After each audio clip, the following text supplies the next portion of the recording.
The moment Ethan Calloway watched a stranger's hand guide his crippled son's fingers into movement, Doctor swore was impossible. He knew his carefully controlled world was about to shatter. What he didn't know was that the poised woman sitting across from him in that cheap diner wasn't just hiding medical expertise.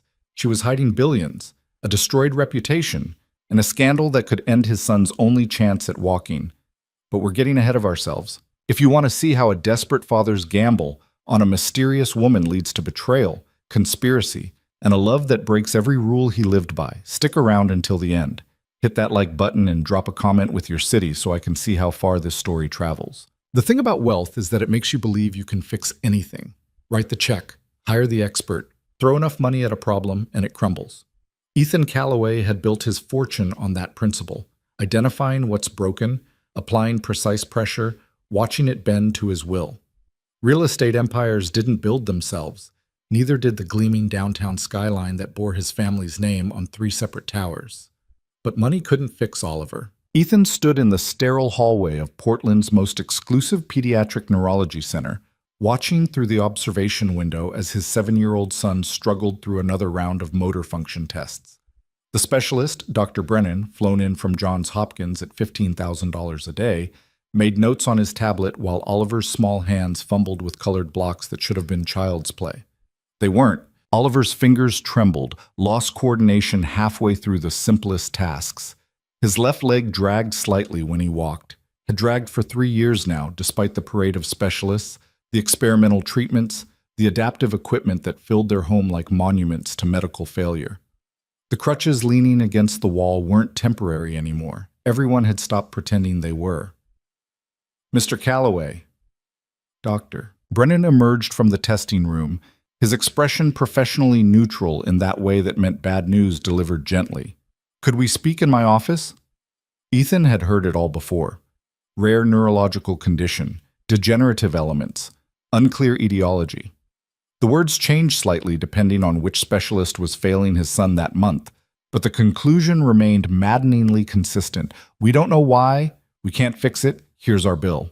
Just give me the summary, Ethan said, not moving from the window. Inside, a nurse was helping Oliver off the examination table. His son's face held that careful blankness kids develop when they're trying not to cry in front of adults. The proprioceptive deficits are more pronounced than our last assessment. Dr. Brennan kept his voice low. His brain isn't effectively communicating with his extremities. The new medication protocol hasn't produced the improvements we hoped for. You said it would take 6 weeks to see results. It's been 4. Mr. Calloway, I don't think 2 more weeks will change what we're seeing. The doctor's tone shifted toward something almost kind. Oliver's condition has plateaued.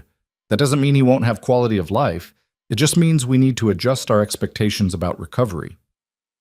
Quality of life, adjust expectations. Ethan's jaw tightened. What's next then? What haven't we tried? Dr. Brennan hesitated. There's a clinic in Switzerland. I've already contacted them. They reviewed his files 2 months ago. Said they couldn't help. Then perhaps it's time to focus on management rather than cure. There are excellent... He's 7 years old. Ethan's voice came out harder than he intended. I'm not giving up on him because you can't figure it out. To his credit, Dr. Brennan didn't flinch. I understand your frustration. But continuing to pursue treatments that aren't working may be doing more harm than good. Oliver knows when things fail. That takes a psychological toll. Through the window, the nurse had given Oliver his crutches. His son fitted them under his arms with the practiced ease of someone who'd been using them too long. That casual competence, a 7-year-old expert in his own disability, made something crack inside Ethan's chest. Send me your final report, he said, and your bill. He didn't wait for a response. Oliver looked up when Ethan entered the examination room, searching his father's face the way he always did after these appointments, looking for hope, for good news, for any sign that this time would be different. Ethan smiled. It felt like a lie. How'd I do? Oliver asked quietly. You did great, buddy. Dr. Brennan said you're working really hard. Oliver's expression suggested he knew that wasn't the whole truth, but he was too young to call his father out on it, or maybe too used to being protected from bad news. Can we go get burgers? Oliver shifted his weight on the crutches. The good ones, not the healthy stuff. Ethan checked his watch. 2:30 on a Thursday afternoon. His assistant had his calendar packed until 7, meetings with investors, a conference call about the Vancouver development, dinner with the mayor about rezoning proposals. All of it suddenly felt completely irrelevant. "Yeah," he said, "let's get out of here." He texted his assistant on the way to the parking garage. "Cancel everything today. Family emergency." It wasn't technically an emergency, it was just Thursday. Another disappointing Thursday and a long string of them. But watching Oliver navigate the parking garage with those damn crutches, seeing him struggle into the car seat while pretending it wasn't a struggle, that felt urgent in a way conference calls about zoning variants never would. "Where are we going?" Oliver asked once they were on the road. "Your choice." "The fancy place with the lobster? If that's what you want." Oliver considered this, then shook his head. "Nah, let's go to Sally's." Sally's Diner was 40 minutes outside the city, a roadside place with cracked vinyl booths and a menu that hadn't changed since the 1980s. Ethan had discovered it years ago during a site inspection for a property acquisition that fell through. He'd started taking Oliver there on particularly rough days. The food was objectively mediocre, but something about the shabby anonymity of the place made it easier to breathe. Nobody at Sally's knew who Ethan Calloway was. Nobody cared. The October afternoon had gone gray and drizzly by the time they pulled into the gravel parking lot. Oliver maneuvered out of the car with his crutches, while Ethan grabbed their jackets. Inside, the diner was nearly empty. A trucker at the counter, an elderly couple in a corner booth, and a woman sitting alone by the window with a book and a cup of coffee. "Booth or counter?" Ethan asked. "Booth." Oliver was already heading toward their usual spot near the back. The waitress, Paula, name tag faded but still legible, brought them menus and water without being asked. "The usual?" she asked Oliver. "Cheeseburger and fries," Oliver confirmed. "Extra pickles." "Make it 2, Ethan added. Paula nodded and disappeared toward the kitchen, leaving them in the comfortable quiet that filled the space between a father and son who'd spent too many hours in medical offices that week. "Dad?" Oliver was picking at the paper placemat, not meeting his eyes. "Am I going to get better?" The question landed like a fist to the sternum. Ethan set down the water glass he'd been holding. "What makes you ask that?" "Dr. Brennan's face. When he came out to talk to you, he had the same face Dr. Martinez had, and Dr. Chen before her. Smart kid. Too smart sometimes." "Doctors don't know everything," Ethan said carefully.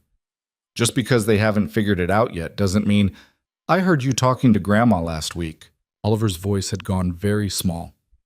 "You said we're running out of options." Ethan felt something heavy settle in his chest.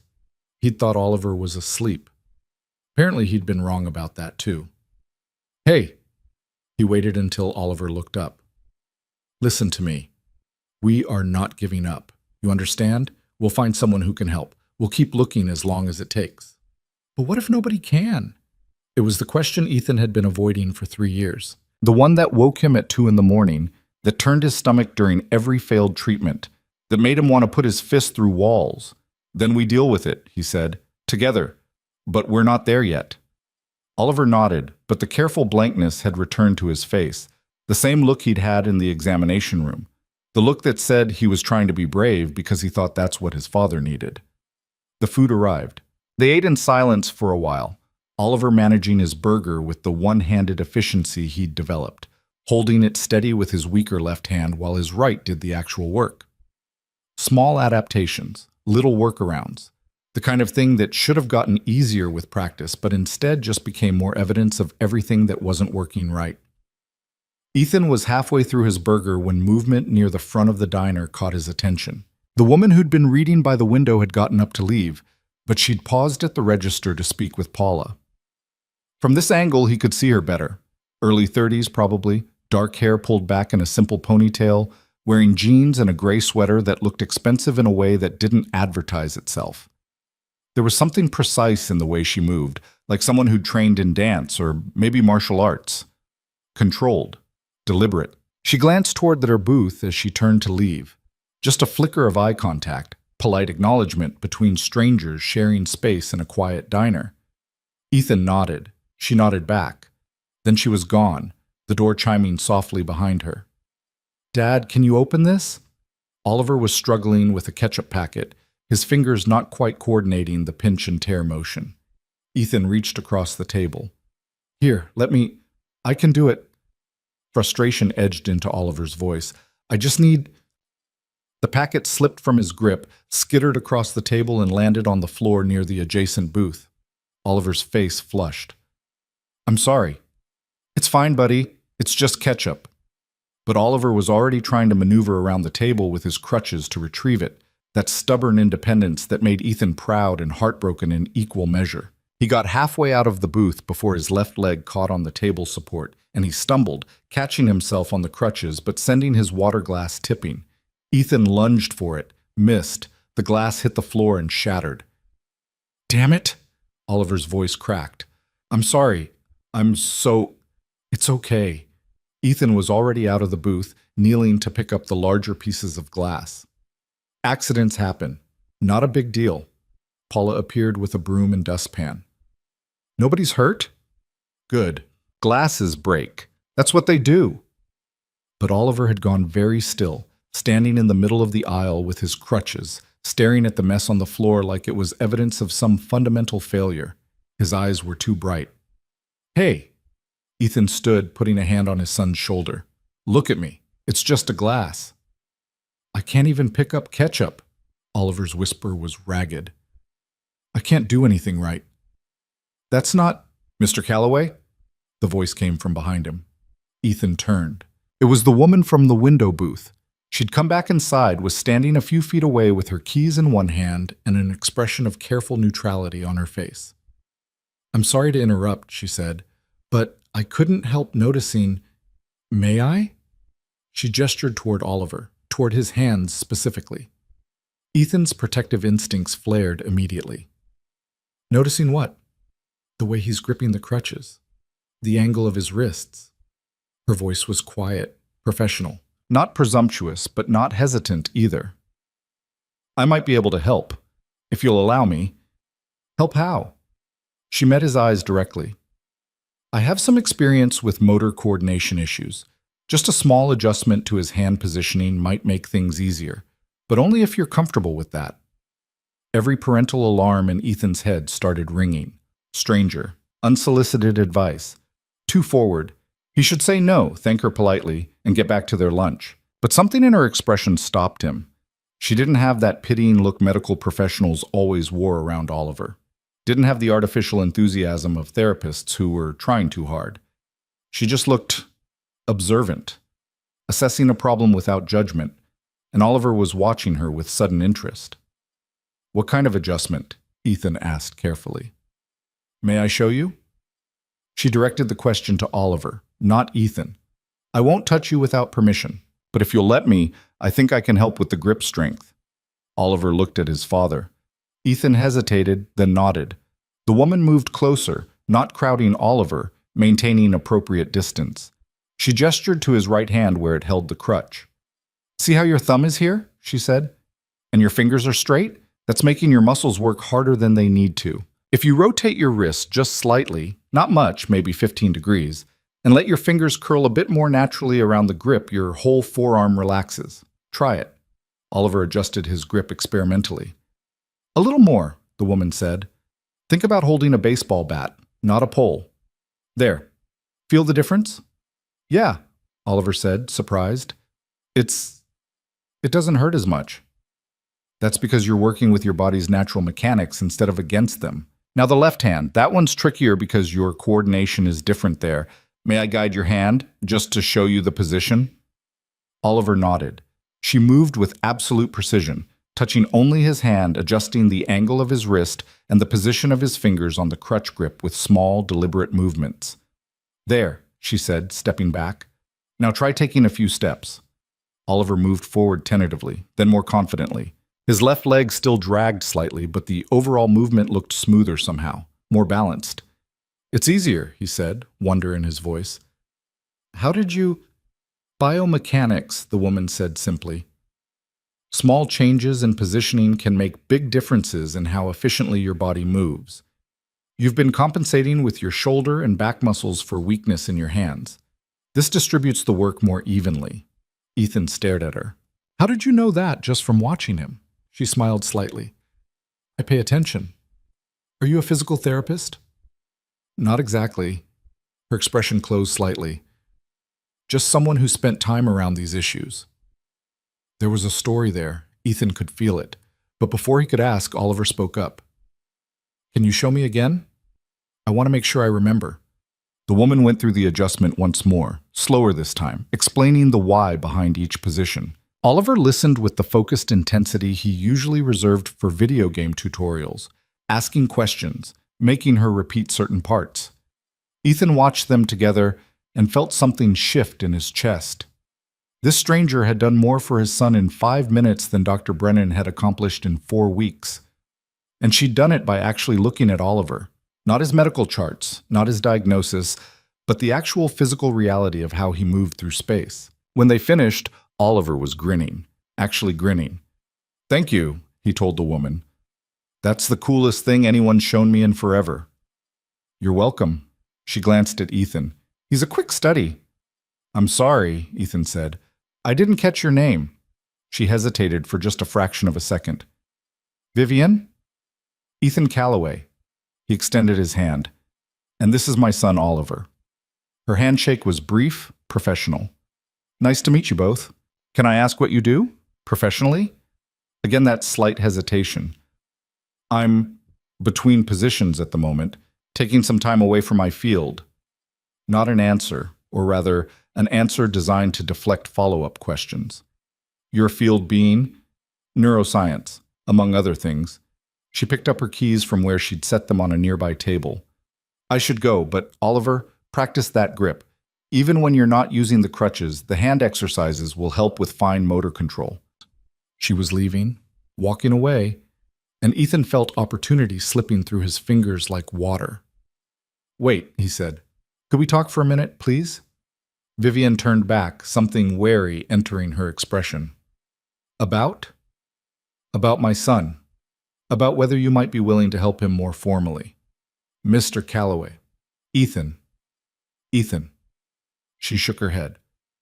I'm not a doctor. I can't treat your son. You just did more for him than 6 specialists have managed in 3 years. I showed him a better way to hold his crutches. That's not treatment. Then show him more, teach him. I'll pay whatever you want. The wariness in her expression deepened into something harder. I don't think that's a good idea. Why not? Because I'm not in that line of work anymore. Her tone had gone flat, final. I'm sorry. I hope the grip adjustment helps. She turned toward the door again. Please. The word came out rougher than Ethan intended. Raw. He wasn't used to begging, wasn't good at it. But watching her walk away felt like watching the last exit close on a highway that only led to dead ends. Vivian stopped but didn't turn around. I've taken him to every specialist in the country, Ethan continued. Spent hundreds of thousands on treatments that don't work. Watched him get his hopes up and crushed over and over. And in 5 minutes you gave him something none of them could. You made him feel capable. Do you know how rare that is? Mr. Calloway, Ethan. She did turn then, and he saw something complicated in her expression. Something that looked like old pain carefully managed. You don't know me, she said quietly. You don't know anything about me or why I'm not working in my field anymore. Trust me when I say hiring me would be a mistake. Let me decide that. No. Firm now. I'm sorry about your son. Truly. But I can't help you. Oliver had been watching this exchange with growing distress. Now he spoke up, his voice small. Was it something I did? Vivian's expression cracked slightly. Oh, sweetheart, no. You were perfect. This isn't about you at all. Then why won't you help? Oliver asked. If you can make things better, why won't you? The question hung in the air between all 3 of them. Vivian looked at Oliver for a long moment, then at Ethan, then down at her keys. When she spoke again, her voice was very quiet. Because sometimes trying to help makes things worse, and I can't afford to make things worse for anyone else. There was history in that statement. Wait. Ethan made a decision. Look, he said, I don't know what happened in your past, but I'm good at reading people. It's how I built my business. And I can see you're not someone who walks away from a kid who needs help without a damn good reason. So whatever that reason is, whatever you're running from or protecting us from, I need you to understand something. He paused, making sure he had her full attention. My son has been in pain for 3 years. Physical pain, yes, but mostly the pain of feeling like his own body is failing him, of watching other kids do things he can't, of being the kid with crutches, with limitations, with problems nobody can fix. And I have watched him become smaller and quieter and more careful with every passing month. I've watched the light go out of his eyes a little more each time a treatment fails. Ethan's voice had gone rough. He didn't bother trying to smooth it. So whatever risk you're worried about, whatever might go wrong, it can't be worse than watching my kid give up on himself. And if there's even a chance you can help him, even a small one, I'm asking you to take it. Silence filled the diner. Even Paula had stopped pretending not to listen. Vivian studied him with those observant eyes, and Ethan had the distinct feeling of being assessed, measured, evaluated against some internal metric he couldn't see. Finally, she spoke. If I agreed to this, and I'm not saying I am, it would have to be under very specific conditions. Ethan's heart jumped. Name them. First, this would be strictly professional. I would work with Oliver on motor coordination and proprioceptive exercises. Nothing more. I'm not a miracle worker, and I won't make promises I can't keep. Understood. Second, you don't ask about my background beyond what I choose to share. You don't investigate me, research me, or try to figure out who I was before I came here. My past stays my past. That one was harder. Every business instinct Ethan had screamed at him to do due diligence, to know who he was bringing into his son's life. But looking at Oliver's hopeful face, at the way he was already standing straighter with the adjusted grip on his crutches. Agreed, Ethan said. Third, if at any point I tell you this isn't working or that I need to stop, you accept that without argument or attempts to change my mind. My judgment on this is final. Okay. Vivian looked at him for another long moment, then sighed. I must be out of my mind, she muttered. Then, louder. I'll give it 2 weeks. Trial period. If Oliver shows improvement and you both still want to continue after that, we'll discuss longer-term arrangements. But 2 weeks is all I'm committing to right now. 2 weeks is good, Ethan said, trying not to let too much relief show in his voice. More than good. When can you start? Tomorrow. 3 o'clock. Do you have a gym or exercise space at your home? We have a full physical therapy setup, everything his previous therapist recommended. I'll need to see it, and I'll need his medical records. All of them. Test results, diagnoses, treatment history, everything. I'll have them sent to you tonight. What's your email? She pulled out her phone, typed something, then showed him the screen rather than saying it out loud. A simple Gmail address, nothing that revealed identity or profession. Ethan entered it into his phone. Anything else you need? He asked. Just one thing. Vivian looked at Oliver. I need you to understand that this is going to be hard work. Not painful, but challenging. You'll have to practice exercises every day, even when you're tired or frustrated. And progress might be slow. Can you commit to that? Oliver nodded vigorously. I can do hard work. I've been doing hard work forever. I know you have. Her expression softened slightly. That's actually what gives me hope that this might work.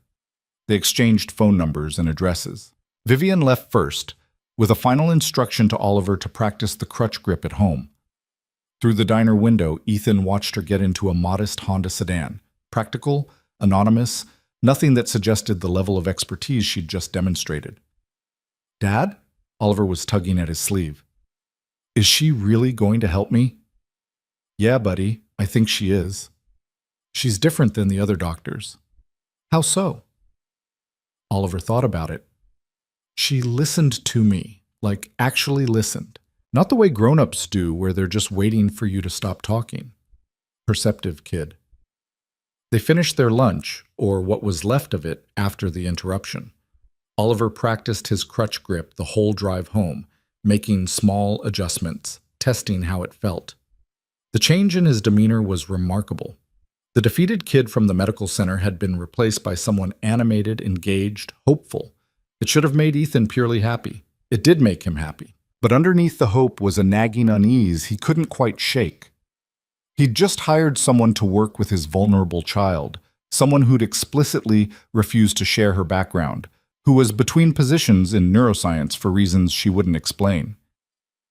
Someone who'd made him promise not to investigate her, which of course meant he was absolutely going to investigate her. Not because he didn't trust his instincts. They'd been right about her competence, her genuine desire to help. But because he was a father first and everything else second, and his son's safety wasn't negotiable. That evening, after Oliver was asleep, Ethan sat in his home office with his laptop and started with the basics. Google search, Vivian Neuroscience. Too generic. Millions of results, none relevant. He tried adding location markers. Vivian Neuroscience Portland. Vivian Neuroscience Oregon. Nothing useful. He called his head of security, a former FBI agent named Marcus Webb, who handled background checks for Callaway Properties. I need you to find someone, Ethan said. First name Vivian, works in neuroscience, currently in the Portland area. Early 30s, 5'6", dark hair. That's not much to go on, Marcus said. Last name? Don't have it. Where does she work? She doesn't. Said she's between positions. A pause. Ethan, if you're hiring someone to work with Oliver, I really need more information than this. I know. That's why I'm calling you. See what you can find. This is going to take time with so little data. I've got time. She's not starting until tomorrow afternoon. I'll do what I can. Marcus called back 3 hours later. I've got nothing, he said, frustration evident. Without a last name or workplace, I can't narrow it down. There are hundreds of women named Vivian in the greater Portland area. Could be thousands if she's not local. What if she used to work in neuroscience research? Medical field? Academic. I searched academic databases, hospital systems, research institutions. Nobody matching that description who's currently inactive or between positions in this region. Either she's using a different name now, or she's from somewhere else, or what? Or she's deliberately staying off the grid, which raises questions you should probably be asking before you let her near your kid. Ethan rubbed his temples. She helped him, Marcus. In 5 minutes, she did something tangible that none of his specialists have managed. I'm not saying she's not competent. I'm saying someone who's actively hiding their professional history might have reasons you need to know about. Keep digging, quietly. How quiet? She can't know I'm looking into her. Ethan, I know, but I gave my word I wouldn't investigate. So officially, I'm not. You are. Marcus sighed. I'll see what I can do. The next afternoon at precisely 3 o'clock, Vivian arrived at the Callaway residence. She'd traded the jeans and sweater for athletic wear, practical, professional. She carried a small duffel bag that presumably held whatever equipment or materials she needed. Ethan met her at the door. Thank you for coming. Professional commitment, she said. Where's Oliver? In the gym. I'll show you. The house was a testament to successful wealth. Modern architecture, high ceilings, floor-to-ceiling windows overlooking the city. Ethan had bought it shortly after Oliver's mother died, wanting space and light and rooms that didn't hold memories of before. He led Vivian through to the converted lower level, where the physical therapy setup occupied what had once been designed as a home theater. Mats, parallel bars, resistance bands, balance boards, adaptive equipment in various states of use and abandonment. Oliver was waiting on one of the mats, his crutches beside him. He brightened when he saw Vivian. You came. I said I would. She set down her bag and surveyed the room. This is a good space. We can work with this. For the next hour, Ethan watched from the doorway as Vivian put Oliver through a series of exercises that looked nothing like traditional physical therapy. She spent the first 20 minutes just observing, watching how he moved, where he compensated, what triggered the tremors in his hands. Then she started with basics. Finger exercises, hand-eye coordination drills, simple movements repeated with precision, Vivian providing constant feedback about position, muscle engagement, breathing. You're tensing your shoulders, she said. That's your body trying to protect itself, but it's actually making the movement harder. Relax here. She touched his shoulder blade lightly. And engage here instead. A tap on his forearm. Oliver tried again. Better. Good. Now 10 more just like that. What struck Ethan was her attention to detail. She caught micro-adjustments in Oliver's posture that Ethan couldn't even see. Noticed when he started to fatigue before he mentioned it. Pushed him exactly to his edge, and then backed off before frustration could set in, and Oliver responded. Ethan could see it in his son's focus, his willingness to try again when something didn't work. his lack of self-consciousness about mistakes. After an hour, Vivian called a break. "That's enough for today. You did good work." "Can we do more?" Oliver asked. "No, your muscles need recovery time, and your brain needs to process what we practiced. But I want you to do these hand exercises." She demonstrated a series of finger stretches. 3 times today and twice tomorrow before I see you again. Can you do that?" "Yes." "Show me." Oliver repeated the exercises. Vivian corrected his form twice, then nodded approval. "Thursday at 3? She asked Ethan. "That works." She packed her bag efficiently. Oliver followed her to the door, chattering about something he'd learned in school. Ethan listened to their easy interaction and felt that complicated mix of gratitude and unease again. At the door, Vivian turned to Ethan. "He's going to improve," she said quietly. "But I need you to understand that this isn't magic. It's incremental work over time. Don't expect miracles, and don't let him expect them either." "I understand." "Do you?" She held his gaze. "Because I've seen what happens when people get their hopes up too high. When the progress doesn't come fast enough or dramatic enough, it can do more damage than the original problem. I'll manage expectations." "Good." She shifted her bag to her other shoulder. "I'll see you Thursday." He watched her drive away in that unremarkable Honda, then went back inside to find Oliver practically vibrating with energy. "She's so cool, Dad. Did you see what she showed me about using my smaller muscles to stabilize before the big ones engage? None of the other therapists ever explained it like that." "She's definitely different," Ethan agreed. "Do you think she'll keep coming, even after 2 weeks?" "I think if we show her it's working, she'll stay." Oliver nodded, already practicing the hand exercises Vivian had assigned. Ethan watched him for a moment, then retreated to his office. Marcus had sent an email. Still nothing. Expanding search to other regions. This is unusual. Most professionals leave some kind of digital footprint. Ethan stared at the message. Someone who was good enough to have the expertise Vivian demonstrated should have publications, conference presentations, professional affiliations. Something. The absence of any trace suggested deliberate erasure, which meant she was either running from something or hiding something. He should probably care more about which. But watching Oliver practice those exercises with genuine hope in his eyes for the first time in months, Ethan found he was willing to take the risk. For now. Thursday's session went even better than Tuesday's. Vivian introduced balance work, having Oliver stand on one foot while performing hand coordination tasks. It should have been impossible. His left side was too weak, too uncoordinated. But Vivian broke it down into such small components, adjusted his positioning so precisely that Oliver managed 30 seconds of stable balance while sorting colored blocks. 30 seconds. It didn't sound like much, but 3 days earlier, 5 seconds had been his limit. "That's remarkable," Ethan said after the session ended. "It's progress," Vivian corrected. "Not remarkable. Just what happens when you work with the body's natural systems instead of against them. Can I ask where you learned this approach?" She looked at him for a beat. "I thought we had an agreement about questions." "This isn't about your past, it's about your methodology. The methodology comes from the past. So yes, it is about that." Ethan backed off. Fair enough. But his curiosity was becoming harder to contain. This wasn't just good teaching. This was elite-level expertise applied with precision he'd only seen from the top specialists. Specialists with endowed chairs at research hospitals and waiting lists measured in years. And Vivian was working with his son in a converted home gym for a fee they hadn't even discussed yet. After she left, Oliver cornered him in the kitchen. "Dad, can we do the exercises every day instead of just twice a week?" "That's not what Vivian scheduled." "I know, but I'm getting better. I can feel it. If we did more—" "We stick to what she prescribed," Ethan said. "She knows what she's doing." "But, Oliver," she said, "overwork can cause problems.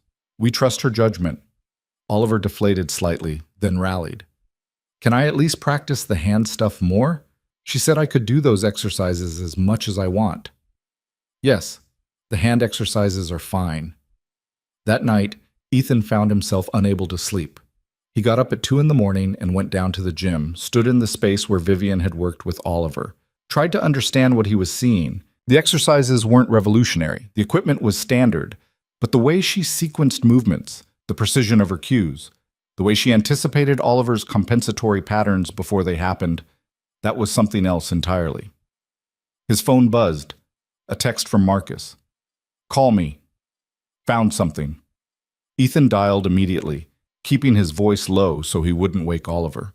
"What did you find?" "Not much, but it's interesting. I expanded the search nationally and found a Vivian Ashford who worked in neuroscience research until about 3 years ago. Published extensively on pediatric neurological disorders, motor control, brain-body communication."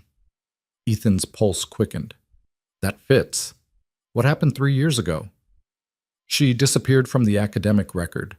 No more publications, no conference presentations, no institutional affiliations." "Why?" "That's where it gets murky. There were some rumors about a research scandal at the hospital where she worked. Nothing concrete in the public record, but enough whispers to suggest something significant happened." "What kind of scandal?" "I don't know yet. The information is buried, maybe sealed, but Ethan, if this is the same woman, she's not just competent. She's world-class, or was." "Send me everything you have." "Already did. Check your email, but be careful how you approach this. If she finds out you've been investigating..." "I know. I'll be careful." The email contained PDFs of academic papers authored by Dr. Vivian Ashford. Ethan read through them, understanding maybe 1 word in 10 of the technical terminology. But what came through clearly was the brilliance of the work. Innovative approaches to neurological rehabilitation. Novel theories about brain plasticity and motor control. And then, 3 years ago, it all stopped. No explanation. No farewell announcement. Just silence. He was still reading when the sun came up. Oliver's next session was scheduled for Tuesday, but Monday afternoon, Ethan got a text from Vivian. "Can we move tomorrow to evening, 7 p.m.? "That works," he replied. "Everything okay?" "Fine. Just schedule conflict." When she arrived Tuesday evening, something was different. She seemed distracted, her usual precise focus slightly scattered. She still worked well with Oliver, but Ethan caught her checking her phone twice during the session, something she'd never done before. After Oliver went upstairs to shower, Ethan asked if everything was all right. "It's fine," she said, packing her bag with slightly more haste than usual. "Vivian..." "I said it's fine." Sharp now.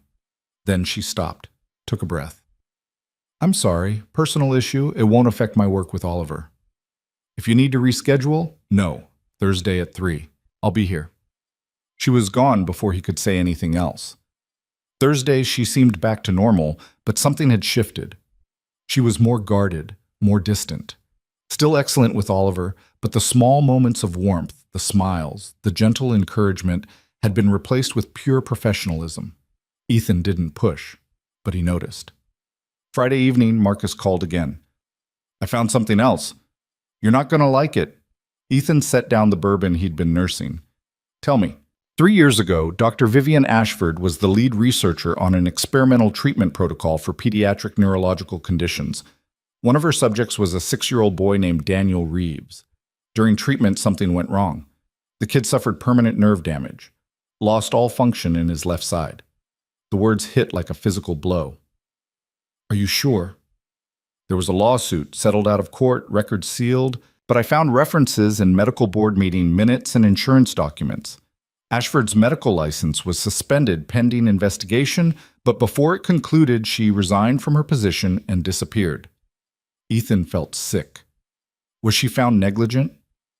The investigation was never completed because she left, but the family maintained she had rushed the treatment, ignored warning signs, and prioritized her research over the patient's well-being. Jesus. Ethan, if this is the same woman working with Oliver, I know. You need to end this, now, before... Let me think. There's nothing to think about. She's working with your son with the exact same type of condition that she permanently injured another child. I said, let me think. Ethan's voice came out harsher than he intended. I'll call you back. He ended the call and sat in his office, staring at nothing. The woman who'd been so careful with Oliver, so precise in her movements, so insistent on not overworking his muscles or raising false hopes. That woman had permanently damaged a child? It didn't fit, but the timeline did. The disappearance from the field, the insistence on privacy about her background, the wariness about taking on Oliver's case. Sometimes trying to help makes things worse, and I can't afford to make things worse for anyone else." Her words from the diner suddenly made terrible sense. Ethan pulled up the academic papers again, reading with new attention. The research was brilliant, yes, but it was also aggressive, pushing boundaries, testing theories that other researchers considered too risky. Had that ambition cost a child his future? And if it had, what was Ethan doing letting her anywhere near his son? He should end this immediately. Fire her. Find someone else. Go back to conventional therapy with conventional specialists who had conventional results. Safe, slow, limited, but effective. Except they hadn't been effective. 3 years of conventional treatment had gotten Oliver exactly nowhere, and 2 weeks with Vivian had produced tangible improvement. Ethan put his head in his hands. This should be simple. Protect his child. That was the only priority that mattered. But if Vivian really was dangerous, why was Oliver getting better? Why was her approach working when everything else had failed? He needed more information. Tuesday afternoon, before Vivian's scheduled session, Ethan made a decision. He called the phone number Marcus had found for Daniel Reeves' family. A woman answered on the third ring. "Mrs. Reeves, my name is Ethan Calloway. I'm calling about Dr. Vivian Ashford." Silence. Then, "I have nothing to say about that woman. Please, I just need to understand what happened with your son's treatment. Dr. Ashford is currently working with my own son, and then you need to stop her immediately." The woman's voice was sharp with old pain. "Do you understand? She will hurt your child." "Can you tell me what happened?"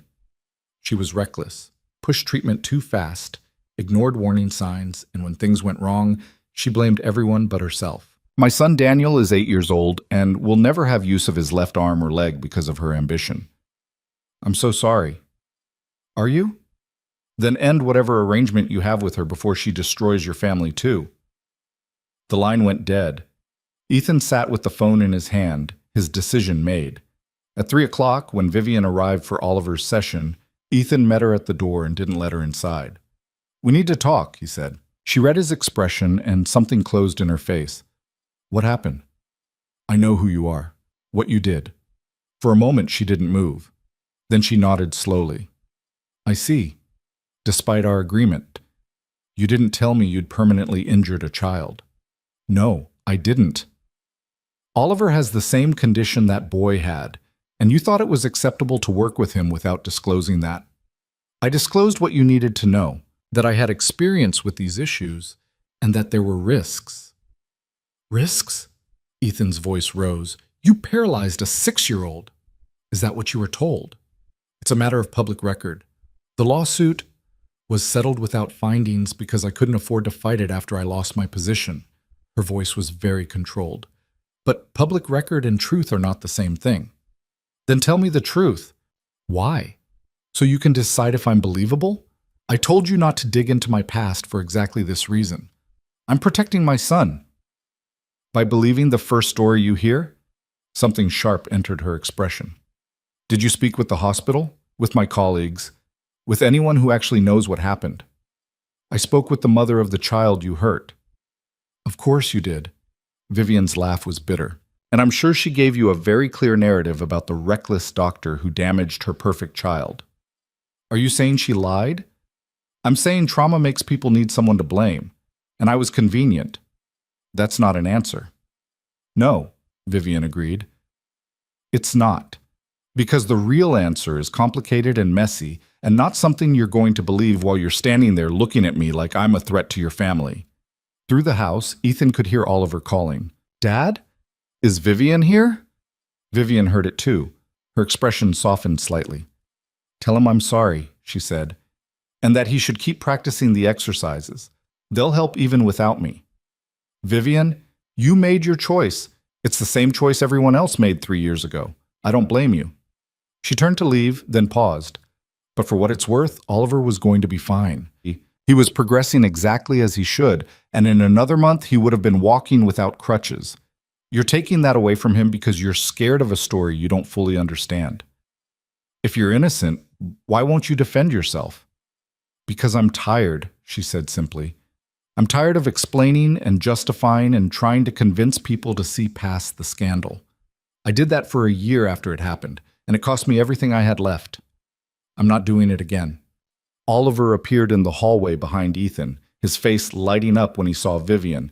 Hey, I've been practicing. He stopped when he saw their expressions. What's wrong? Ethan looked at his son, at Vivian, at the impossible choice between them. Vivian can't work with you anymore, he said. Oliver's face crumpled. Why not? What did I do? You didn't do anything, sweetheart, Vivian said softly.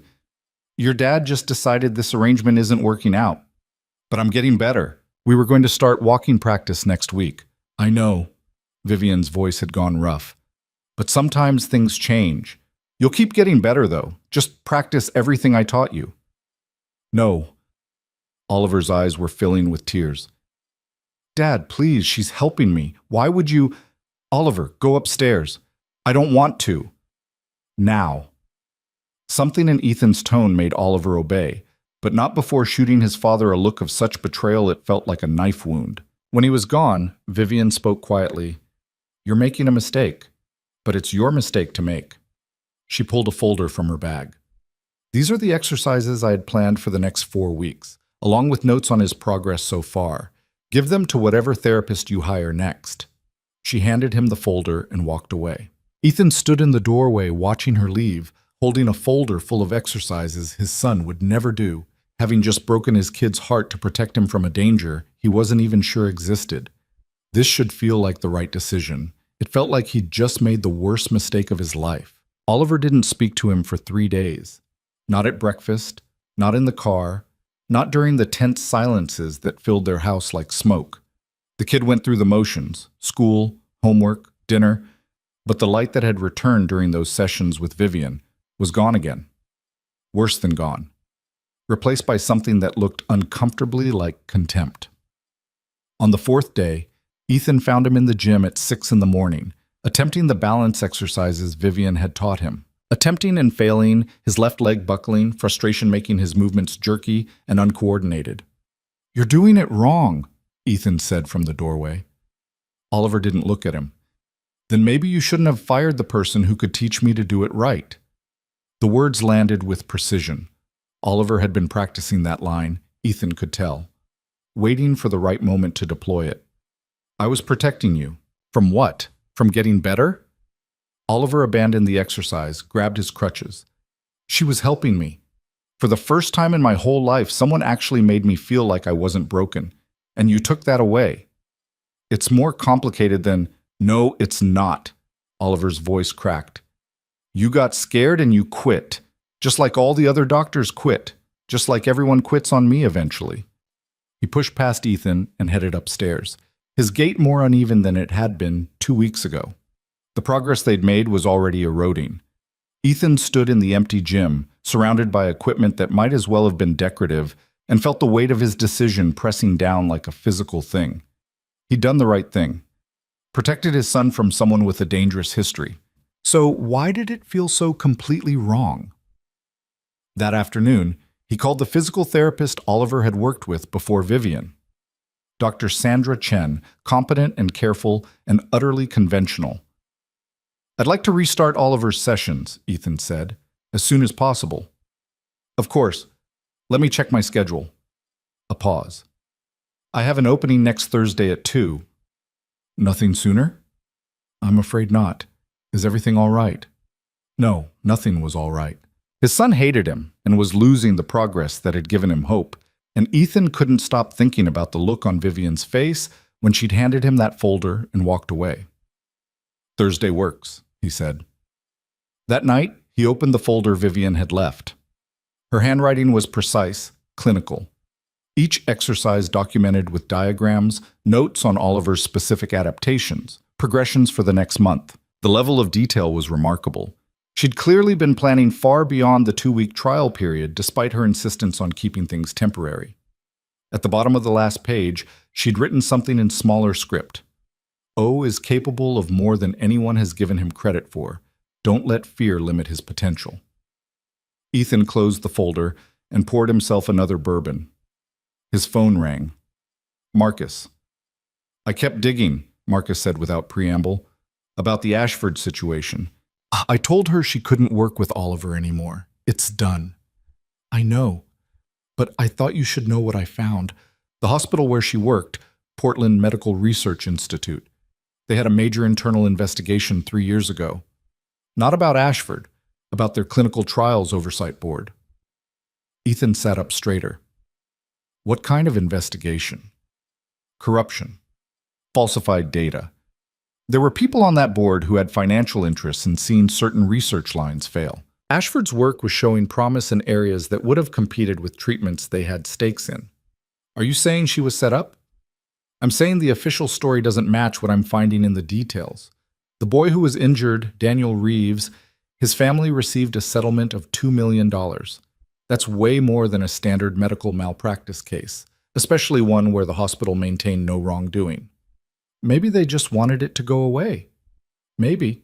Or maybe someone paid them to make sure the narrative stayed focused on Ashford rather than the real problems at the Institute. Ethan's chest tightened. Did you find proof? Not yet, but I found something else. 3 other researchers who worked under Ashford at the time, they all published papers within 6 months of her leaving, papers using methodologies and data that look remarkably similar to her work she'd been developing for years before the incident. They stole her research. It's starting to look that way, and if they did, framing her for the Reeves incident would be a very convenient way to discredit her before she could fight back. Ethan thought about Vivian's face when he'd confronted her, the resignation in her voice, the tired acceptance of being blamed again. Why wouldn't she defend herself? Maybe she tried and no one listened. Or maybe she was too destroyed by what happened to fight. Losing a patient, even if it wasn't your fault, that would break someone who cares about their work the way she clearly did. Can you prove any of this? Given enough time and resources, probably.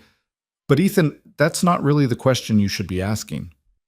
What should I be asking? Whether you trust what you saw with your own eyes when she worked with Oliver. Because all the investigation in the world won't tell you that.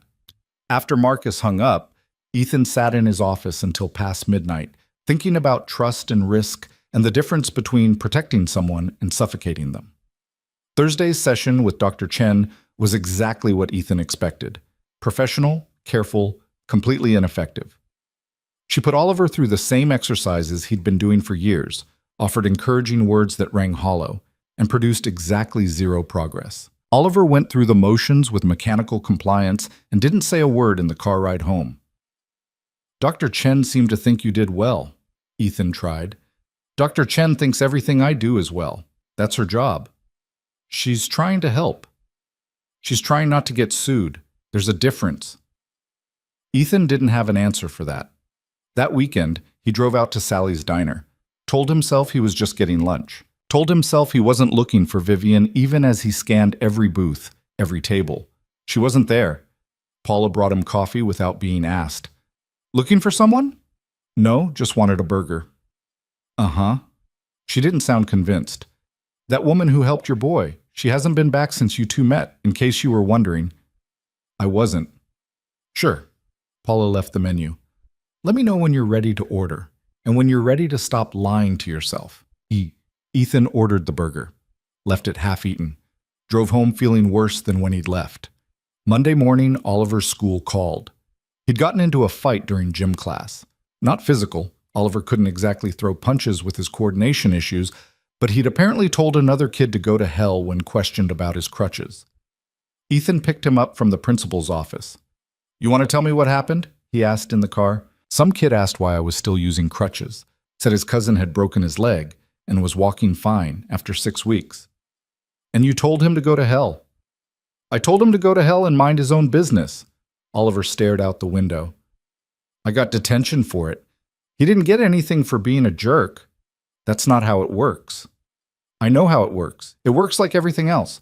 People can say whatever they want to me, but if I fight back, I'm the problem. Ethan wanted to argue, couldn't find the grounds. That night, he pulled out his laptop and did something he'd been avoiding. He searched for Dr. Vivian Ashford's published research. Really read it this time, not just skimmed for evidence. The work was extraordinary, not just competent or promising, genuinely revolutionary. She'd developed protocols for neurological rehabilitation that showed success rates double what conventional treatments achieved. Her theories about brain plasticity and motor relearning were being cited by researchers across the field. And then it all stopped. He found the announcement of Daniel Reeves' injury buried in medical news archives. Adverse event halts promising trial. The article was carefully worded, no direct accusations. But the subtext was clear. Ambitious researcher pushes too hard, child suffers. Except. Ethan read the article 3 times and realized what was missing. No quotes from the hospital administration defending their researcher. No statement from colleagues vouching for her methods. No mention of the oversight board that should have been monitoring the trial. Just silence and implication. He searched for follow-up articles. Found almost nothing. The story had died within weeks, replaced by announcements of new research initiatives at Portland Medical Research Institute. Research that looked suspiciously similar to what Ashford had been doing. Marcus was right. This didn't add up. Ethan made a decision. He called his attorney, David Morrison, a man who specialized in making complicated problems simple. "I need you to unseal some court records," Ethan said. "Medical malpractice case from 3 years ago. Ashford versus Reeves family. Can you do that?" Sealed cases are sealed for a reason. Usually involves minors or settlements with confidentiality clauses. "I know. Can you do it?" David sighed. "Probably. It'll take time, and it won't be cheap. I don't care about the cost. I need to know what actually happened. This about Oliver's new therapist? Former therapist, and yes." "Ethan, if you're having doubts about ending that arrangement, just get me the records." It took 2 weeks. 2 weeks during which Oliver continued working with Dr. Chen and making zero progress. 2 weeks during which the kid's attitude went from angry to something worse. Resigned. Accepting his limitations like they were permanent.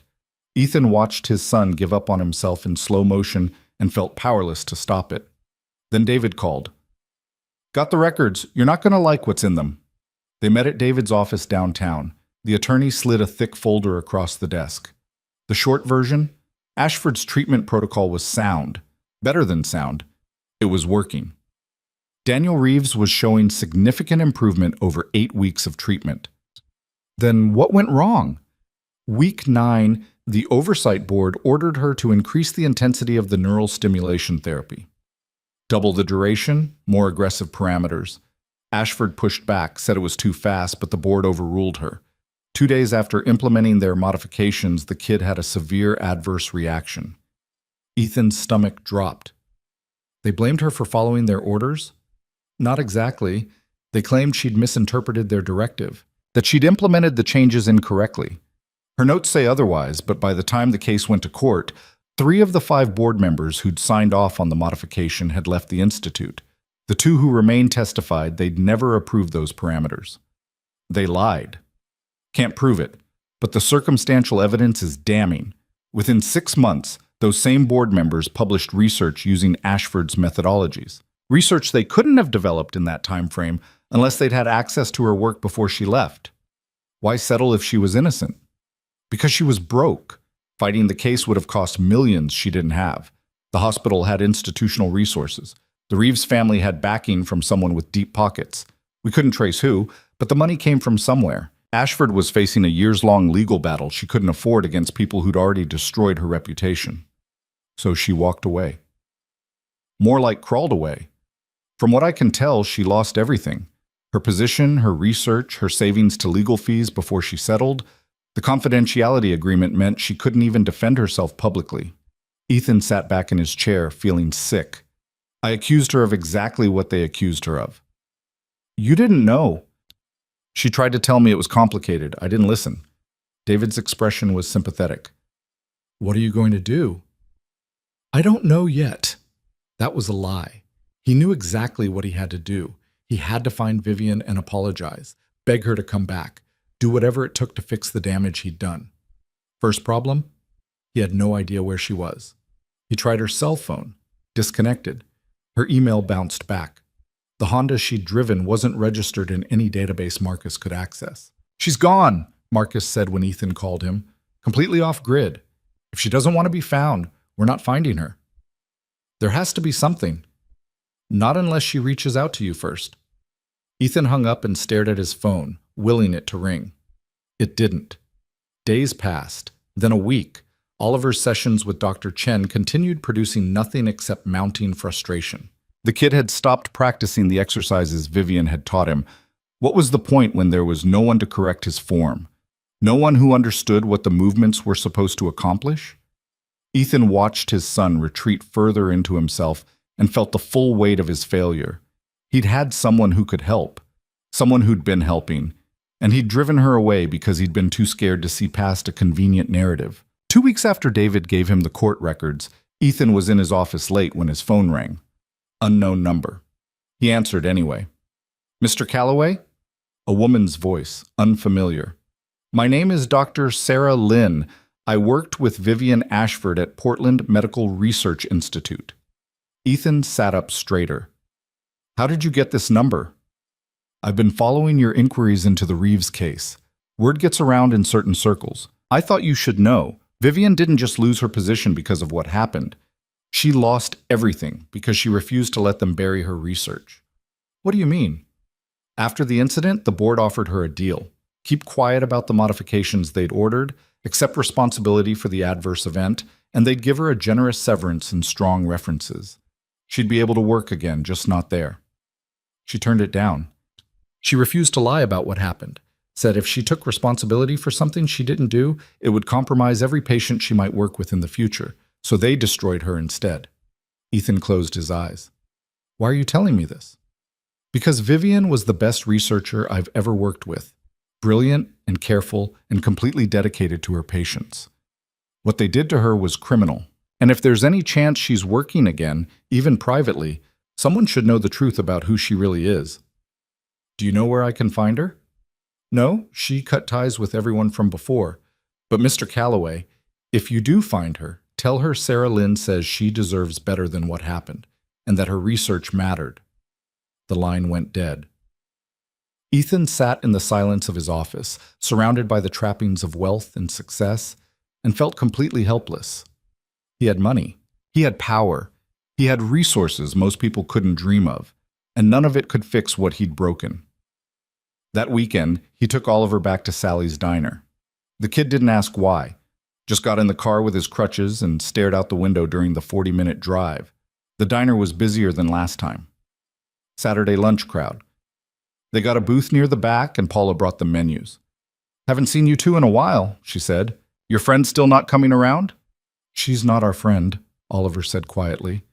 Dad made sure of that. Paula looked at Ethan with an expression that suggested she'd heard this story before in 1,000 different versions.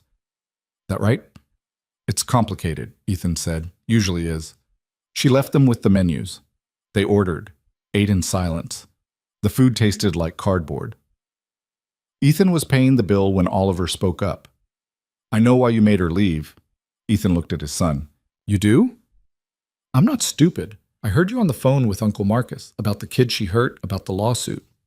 Oliver, I know you were trying to protect me, but Dad, she wasn't going to hurt me. I could tell. How? Oliver thought about it.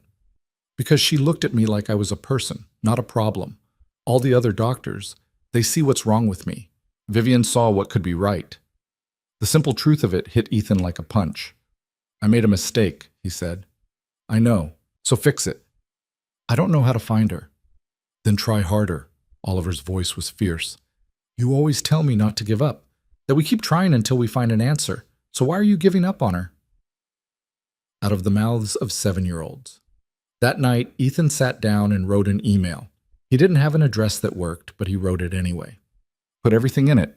The investigation, the truth he'd uncovered, the apology he owed. Saved it in his drafts folder like a message in a bottle waiting for someone to find. Monday morning, he got a call from an investigator he'd hired to track property records, vehicle registrations, anything that might lead to Vivian.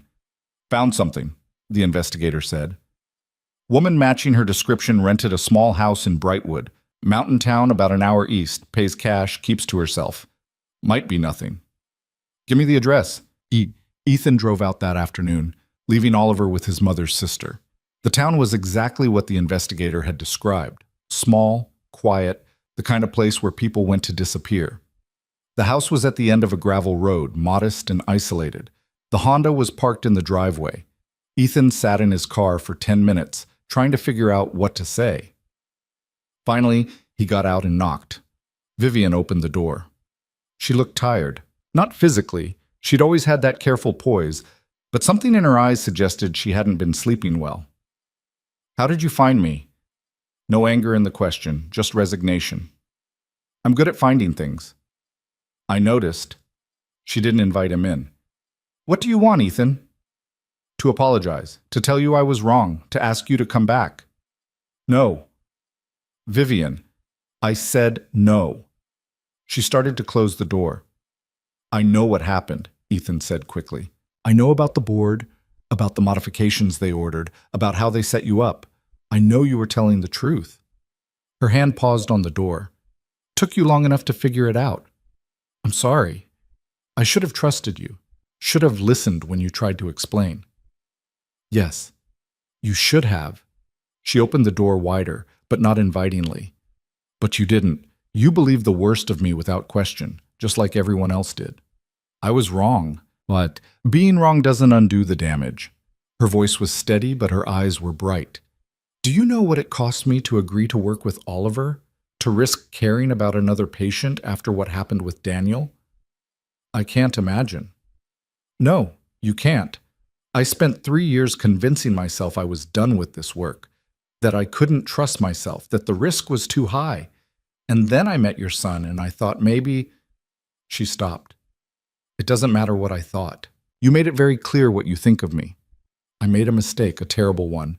But Oliver, don't," sharp now. "Don't use your son to manipulate me. I care about that kid, which is exactly why I'm not coming back. Because eventually you'll get scared again.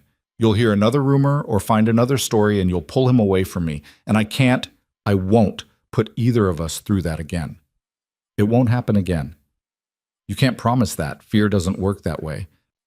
Ethan felt desperation rising. "What do I have to do? Tell me and I'll do it." "Go home, Ethan. Take care of your son. Find him a therapist you can actually trust. Let me go." "Oliver's getting worse without you." Something flickered across her face. "Then find someone else to help him." "There is no one else. You know that. No one else sees him the way you do." "That's not my problem anymore." "Please." The word came out broken. "I know I don't deserve another chance, but Oliver does. He didn't betray you. He didn't stop believing in you, and he's asking for you every day." Vivian's composure cracked slightly. "That's not fair." "I know, but it's true." She was quiet for a long moment, staring past him toward the mountains. "You really want to know why I disappeared from my field?" she finally said. "Why I didn't fight back harder?" "Yes." "Because I'm tired of being doubted. Tired of having to prove myself over and over to people who've already made up their minds. Tired of caring about work that gets stolen and patients I can't save and institutions that value politics over truth." She looked at him directly. "I left because I was tired, Ethan. And coming back to work with Oliver, letting myself care again, that took everything I had left. You threw it back in my face. I don't have another try in me." "What if you didn't have to try? What if I just trusted you?" "You couldn't do that 2 weeks ago." "Why would now be different?" "Because I know the truth now. About what happened. About who you are. You knew who I was when you watched me work with Oliver. You saw it with your own eyes. The truth didn't change. Your willingness to believe it did." She was right. The knowledge sat heavy in Ethan's chest. "I failed you," he said, "and I failed Oliver, and I'll spend the rest of my life trying to make up for it if you'll let me. But right now I'm just asking you to think about my son. Not me. Not what I did. Just Oliver. I am thinking about Oliver, which is why I'm saying no, because he deserves someone his father trusts. Someone who won't be looking over their shoulder waiting for you to pull the plug again. What if I could prove you can trust me?" "How?" Ethan didn't have an answer for that. What gesture could possibly communicate the depth of his regret, his newfound certainty, his willingness to do whatever it took? "I don't know," he admitted, "but I'll figure it out. Just don't disappear again. Give me a chance to show you I mean it." Vivian studied him for a long moment. "One question," she said. Did you ever stop to think that maybe the reason Oliver was improving wasn't just my expertise? That maybe it was because someone finally gave him hope? And that by firing me, you took that away? The words landed like physical blows. Every day, Ethan said quietly. I think about it every single day. She nodded slowly. Go home, Ethan. I need time to think. How much time? I don't know, but pushing me won't help. It wasn't a yes, but it wasn't a final no either. Ethan drove home feeling like he'd been given the smallest sliver of possibility. It would have to be enough. For now. Oliver asked about Vivian every day for a week. Then he stopped asking. That was somehow worse. Ethan threw himself into trying to prove he'd changed, though he wasn't entirely sure how to demonstrate trustworthiness to someone who'd stopped answering his calls. He hired 3 separate investigative firms to dig deeper into the Portland Medical Research Institute scandal. Spent $80,000 in legal fees getting documents that confirmed what he already knew. Vivian had been set up, stripped of her career by people who'd stolen her work, and needed her silenced. The evidence was damning. Internal emails showing board members discussing how to manage the Ashford problem. Financial records proving 2 of those board members had consulting agreements with pharmaceutical companies that stood to lose millions if Vivian's protocols became standard treatment. Even a deposition from a nurse who'd been in the room during Daniel Reeves's treatment, her testimony directly contradicted the official narrative, stated clearly that Vivian had protested the modified parameters and been overruled. None of it brought Vivian back. You're spending a fortune proving something you already believe, Marcus pointed out during one of their weekly check-ins. What's the endgame here? I need to clear her name publicly, expose the people who destroyed her career. Why? She's not asking you to. Because it's the right thing to do. Marcus was quiet for a moment. Or because you think if you fix her past, she'll forgive you for not trusting her. Ethan didn't have an answer for that. 3 weeks after he'd shown up at her door in Brightwood, a package arrived at his office. No return address. Inside was a single sheet of paper with an address and a time. Thursday, 3 p.m. The address was in Northeast Portland, a converted warehouse building that housed various small businesses and studios. Ethan arrived 15 minutes early, found the unit number on the 3rd floor. The door was propped open. Inside was a small gym space, much more modest than his home setup, but well equipped. Vivian was there, adjusting resistance bands on a wall mount. You came, she said without turning around. You asked me to. I didn't ask. I offered you a chance to listen. She finished with the bands and faced him. If you still want Oliver to work with me, there are new conditions. Hope flared in Ethan's chest, immediately tempered by caution. I'm listening. This space, not your home. I maintain professional boundaries, which means I work here. You can bring Oliver, wait in the lobby downstairs, pick him up when we're done. Okay? Sessions are twice a week, non-negotiable schedule. You don't get to change times or cancel except for genuine emergencies. Agreed. And most importantly, you stay out of my personal life completely. No more investigations, no more showing up at my house, no more digging into my past. What I choose to share, I share. Everything else is off limits. Ethan hesitated. I'm not investigating you. I'm investigating the people who framed you. Same thing. Because every question you ask, every record you uncover, every person you interview, it all leads back to me. To the worst period of my life, and I'm done living there. What if I could expose them, prove publicly that you were innocent? I don't want you to. Her voice was firm. I don't want a public battle. I don't want vindication. I don't want my name dragged through medical journals and news cycles again. I want to work quietly with patients who need help and be left alone. That's it. But they stole your research. Let them have it. If the protocols help people, that matters more than credit. That's not fair. Life isn't fair, Ethan. I learned that the hard way. Now you either accept my terms or this conversation is over. He wanted to argue. Wanted to insist that justice mattered, that she deserved recognition, that the people who destroyed her career should face consequences. But looking at her expression, determined, exhausted, resolute, he realized this wasn't about what he thought she deserved. It was about what she needed. Okay, he said. Your terms. All of them. She studied him like she was trying to determine if he meant it. Starting next Tuesday, 3 o'clock. Bring Oliver and his medical records from the last month. I want to see where his baseline is now, after the break in treatment. He's regressed. You should know that. I assumed he would. That's why we're starting over. She moved toward the door, clearly dismissing him. One more thing. If you break any of these conditions, even once, I'm done. No second chances, no explanations, just done. Understood? Understood. Good. See you Tuesday. Ethan walked out feeling like he'd been granted parole with strict supervision. It should have bothered him. The constraints, the lack of trust, the clear message that he was on probation. Instead, he felt nothing but relief. Oliver's reaction when Ethan told him was immediate and uncomplicated. Really? She's really coming back? Not coming back.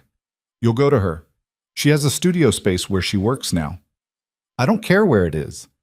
Oliver's face had lit up in a way Ethan hadn't seen in weeks. Can I call her to say thank you? Let's wait until Tuesday. Give her some space. But Oliver was already digging through the folder Vivian had left, reviewing the exercises he'd abandoned. That night, Ethan found him in the gym at 8 o'clock, attempting the balance work with grim determination. You should rest, Ethan said. Save your energy for when you're working with Vivian. I need to practice. I got worse, Dad. I don't want her to be disappointed. The weight of that statement, a 7-year-old worried about disappointing the one person who'd made him feel capable, sat heavy in Ethan's chest. She won't be disappointed. She knows you've been working with other therapists. Dr. Chen isn't a therapist. She's just someone who goes through the motions and collects a paycheck.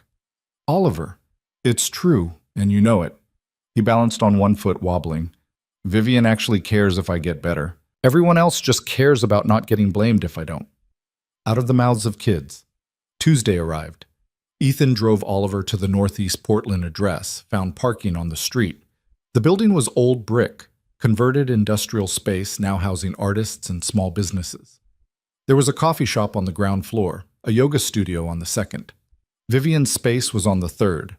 Oliver navigated the stairs with his crutches faster than Ethan expected, excited. Vivian met them at the door. She'd pulled her hair back, wore the same kind of athletic clothing she'd had on during their first sessions. Professional, appropriate, completely focused. Hey, Oliver, she said. Ready to work? So ready. She looked at Ethan. Lobby downstairs. I'll text when we're done. It was a dismissal, clear, unambiguous. Ethan nodded and left.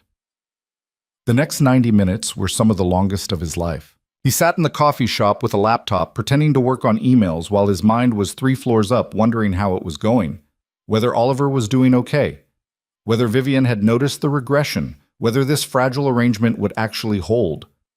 His phone buzzed, text from Vivian. Done. He did great. Ethan took the stairs 2 at a time. Oliver emerged from the studio sweaty and grinning, moving with more confidence than he'd shown in weeks. Dad, I did the balance sequence. The whole thing. That's amazing, buddy. Vivian appeared in the doorway. You worked hard. Thursday, same time? We'll be here. She nodded and withdrew before Ethan could say anything else. In the car, Oliver talked non-stop about the session, the new exercises Vivian had introduced, the way she'd modified his old exercises to account for the regression, her explanation of why his left side was compensating incorrectly and how to retrain the neural pathways. She said, I'm going to walk without crutches, Oliver said. Not maybe, not hopefully. She said I'm going to do it. That's great. Do you believe her? Ethan glanced at his son in the rearview mirror. Yeah, I do. And he meant it. The sessions continued. Twice a week, 3 o'clock, Oliver worked with Vivian while Ethan waited downstairs. Sometimes he used the time for actual work. More often, he just sat there, drinking coffee that had gone cold, watching the clock. The progress was real. Incremental but undeniable. Oliver's balance improved. His hand coordination sharpened. The tremors that had plagued his fine motor control began to diminish. After 6 weeks, Vivian called Ethan up to the studio at the end of a session. Watch, she said. She positioned Oliver at one end of the gym space, about 20 feet from where she stood. Walk to me. No crutches. Oliver's eyes went wide. Really? Really. You've been ready for 2 weeks. Time to prove it to yourself. She'd positioned training mats along the path, safety precaution if he fell, but her expression suggested she didn't think he would. Oliver left his crutches leaning against the wall, took a breath, started walking. His gait wasn't perfect. The left leg still showed weakness, his balance required concentration. But he crossed that 20 feet without support, without falling, without needing to stop. Vivian caught him when he reached her, steadied him with a hand on his shoulder. "See? Told you." Oliver looked back at the distance he'd covered, at the crutches he hadn't needed, and his face crumpled. Not with sadness, with overwhelming relief. Ethan found his own eyes burning. "Can I do it again?" Oliver asked. "Next session. Don't push it too fast." But the dam had broken. Over the next month, Oliver's confidence surged. He started leaving his crutches at home some days, using them only when he was tired or the distance was long. His teachers noticed. His classmates noticed. The difference wasn't subtle. Ethan noticed something else too. The way Vivian's careful professional distance had started to soften slightly. She still maintained boundaries, still ended sessions promptly, still kept conversation focused on Oliver's progress, still didn't share anything personal. But occasionally, she'd smile at something Oliver said. Or she'd linger an extra minute explaining an exercise to Ethan. Or she'd send a text about Oliver's achievements that included a phrase that felt almost warm. Small things, but they felt significant. 10 weeks into the new arrangement, Ethan was waiting in the coffee shop when an email notification popped up on his phone. Medical Journal Digest, something he'd subscribed to during his research into Vivian's case. The headline made his blood freeze. Former PMRI researchers publish groundbreaking study on pediatric neurological rehabilitation. He opened the article. It detailed a new protocol developed by doctors Richard Brennan and Susan Park, two of the board members who'd been involved in Vivian's case. The methodology was remarkably similar to the research Vivian had been conducting before she left. But it was the final paragraph that made Ethan's hand shake. The researchers credit their breakthrough to years of collaborative work at Portland Medical Research Institute, building on foundational studies conducted before Dr. Vivian Ashford's controversial departure from the institution.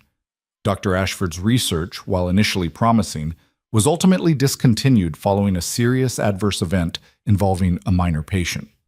They'd stolen her work and then used her name to distance themselves from it, positioned her as a cautionary tale while profiting from everything she had developed. Ethan's phone buzzed. Vivian. Session done. He went upstairs, still carrying the anger like a physical weight. Oliver was in the bathroom changing. Vivian was cleaning equipment. You okay? She asked, noting his expression.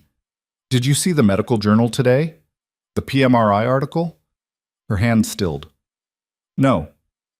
They published your research, Brennan and Park. Put their names on protocols you developed and mentioned you only to imply you were reckless. Vivian set down the resistance band she'd been coiling.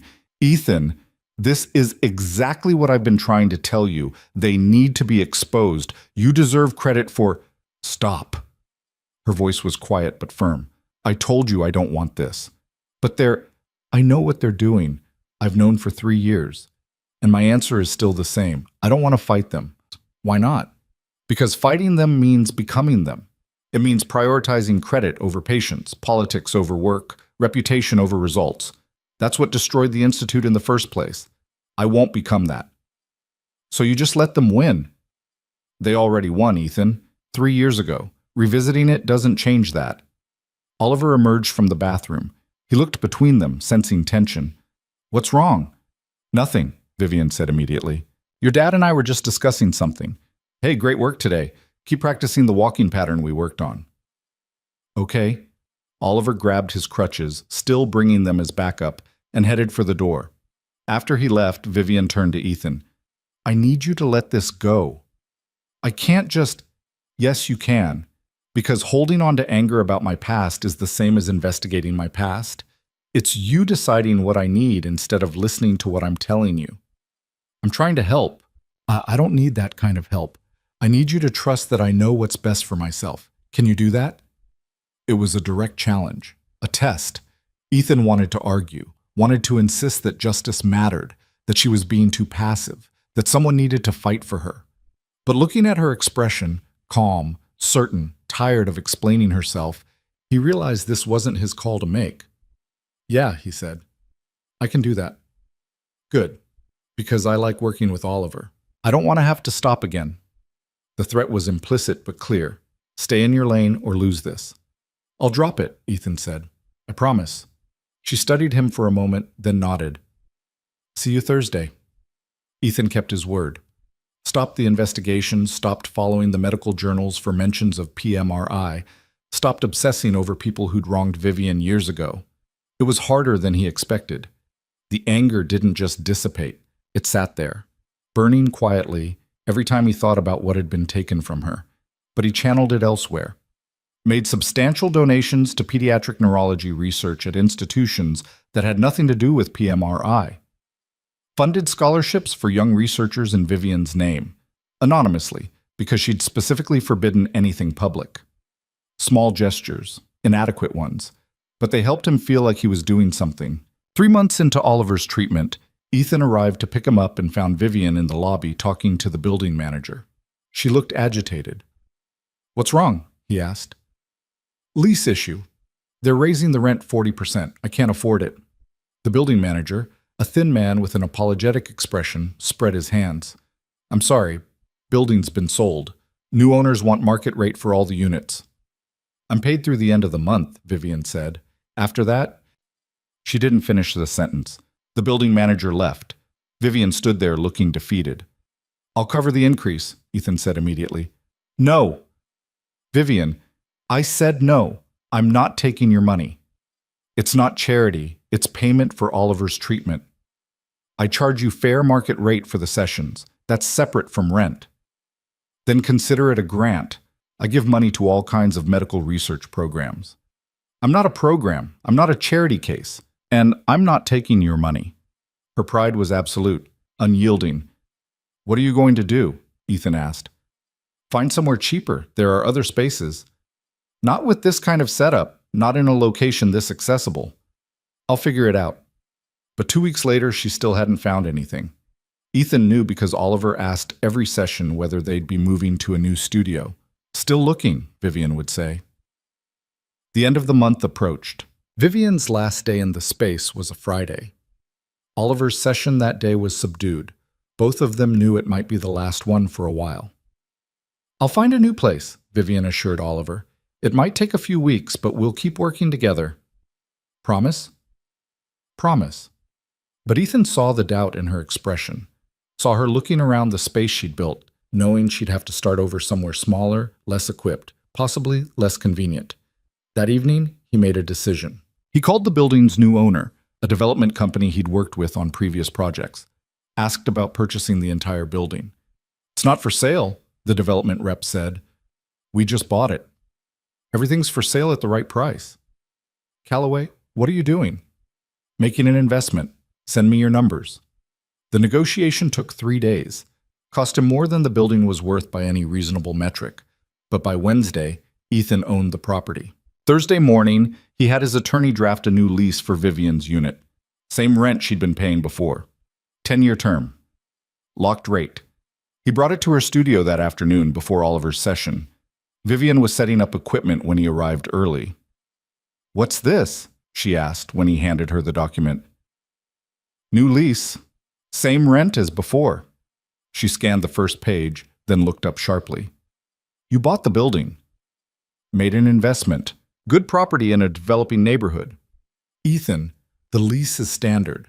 Market rate for similar spaces in less desirable locations. Completely reasonable terms. You can have your attorney review it if you want." "You bought a building so I wouldn't have to move."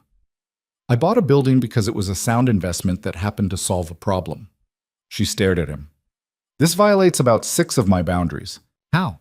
"I'm not investigating you, not interfering with your work, not asking anything personal. I'm just offering you a lease." "You're manipulating the situation." "I'm solving a problem. There's a difference." Vivian set the lease down on a bench, her expression complicated. "Can't accept this." "Why not?" "It's a business transaction. You need space. I have space. You pay rent. I provide property. That's how leases work." "Normal landlords don't buy entire buildings to keep one tenant. Normal landlords aren't invested in making sure their son's treatment continues uninterrupted. She was quiet for a long moment, looking between him and the lease agreement. "If I sign this," she finally said, "it doesn't change anything between us. You're still Oliver's father. I'm still his therapist. Those are the only roles we have." "I understand. And you're not doing this to get closer to me or break down my boundaries or whatever complicated thing is happening in your head. I'm doing this because Oliver needs you, and you need space to work. Everything else is just noise." Another long pause. Then Vivian picked up the lease again, read through it more carefully. 10-year term, she said. Seemed reasonable. Setting up a practice requires stability. "You keep saying this is just business, but business leases don't usually come with decade-long commitments at below-market rates. Consider it an investment in the work you're doing. With your son. With all your patients. Oliver's not the only kid who needs this kind of help." That seemed to catch her off guard. "What?" "I've watched what you do with him, the results you get. Other families deserve access to that. If you're staying in this space long-term, maybe you consider taking on more patients, building something sustainable." Vivian looked at him like she was trying to figure out if this was manipulation or genuine encouragement. "I don't want to practice. I want to work quietly with a few patients and be left alone." "That's fine too. The lease doesn't come with conditions about how many patients you see. Just thought I'd mention the possibility." She read through the document one more time, then set it down. "I need to think about it." "Take your time. You've got until the end of the month." "That's 2 weeks." "Like I said, take your time." Oliver arrived for his session. Ethan left without mentioning the lease conversation, headed downstairs to wait. An hour and a half later, Vivian texted, "Session done. Can you come up?" He found Oliver demonstrating an advanced balance sequence for Vivian, standing on one leg while tossing a ball against the wall and catching it, the kind of thing that would have been impossible 4 months ago. "Show Dad," Vivian said. Oliver demonstrated. Caught the ball 15 times without losing balance, without his leg giving out. "That's incredible," Ethan said. "Vivian says I might be ready to try running soon, like actual running." "We'll see," Vivian cautioned. "Don't get ahead of yourself." After Oliver went to grab his water bottle, she handed Ethan a folder. "Signed lease. My attorney looked it over, said it was surprisingly fair, which makes her suspicious of your motives, but legally sound." Ethan took the folder, trying not to show too much relief. "Good. I'll have my office process it." "Ethan." He looked at her. "Thank you," she said quietly, "for not making me start over again." It was the first genuinely warm thing she'd said to him in months. "You're welcome." That should have been the end of it. Lease signed, problem solved, everyone moving forward. Then the email arrived. Ethan was in his office late on a Tuesday night when the message appeared in his inbox. Anonymous sender. Subject line. Information regarding Vivian Ashford, you should see. Every instinct screamed not to open it. He'd promised to stay out of Vivian's past, promised to let it go. But the subject line was too specific, too targeted. He opened it. Inside was a single attachment, a PDF document that looked like it had been scanned from medical records. Patient file for Daniel Reeves. The boy Vivian had allegedly injured. Ethan's hand hovered over the trackpad. He should delete this.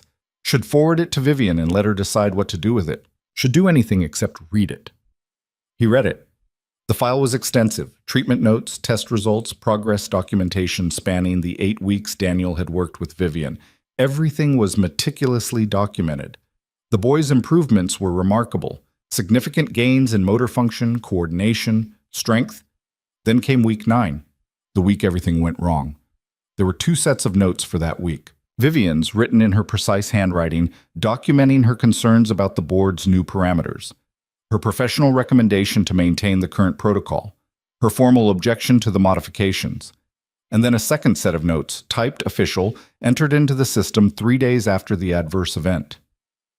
These notes claimed Vivian had misinterpreted the board's directive, that she'd implemented parameters outside the approved range, that the injury resulted from her deviation from protocol. The notes contradicted each other completely. But more damning, the official notes were entered after the fact.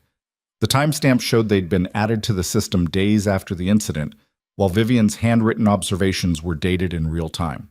Someone had altered the medical record. Ethan sat back in his chair, his heart pounding. This was evidence. Proof that Vivian had been set up, that the official narrative was fabricated. This was exactly what he'd been looking for months ago, what he'd spent a fortune trying to uncover. And now it had been delivered to him anonymously. Why?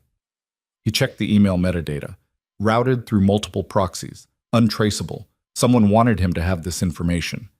But who? And why now? The second email arrived 5 minutes later. Same anonymous sender. The truth has been buried for 3 years. Maybe it's time someone brought it to light. Dr. Ashford deserves better than what she got. So do the patients who could benefit from her work if she hadn't been silenced. No signature, no additional information. Ethan stared at the screen. He could take this to medical boards, to journalists, to attorneys who specialized in professional misconduct cases. Could blow the whole thing open, expose everyone involved, clear Vivian's name publicly and permanently. Could give her back everything that had been taken from her.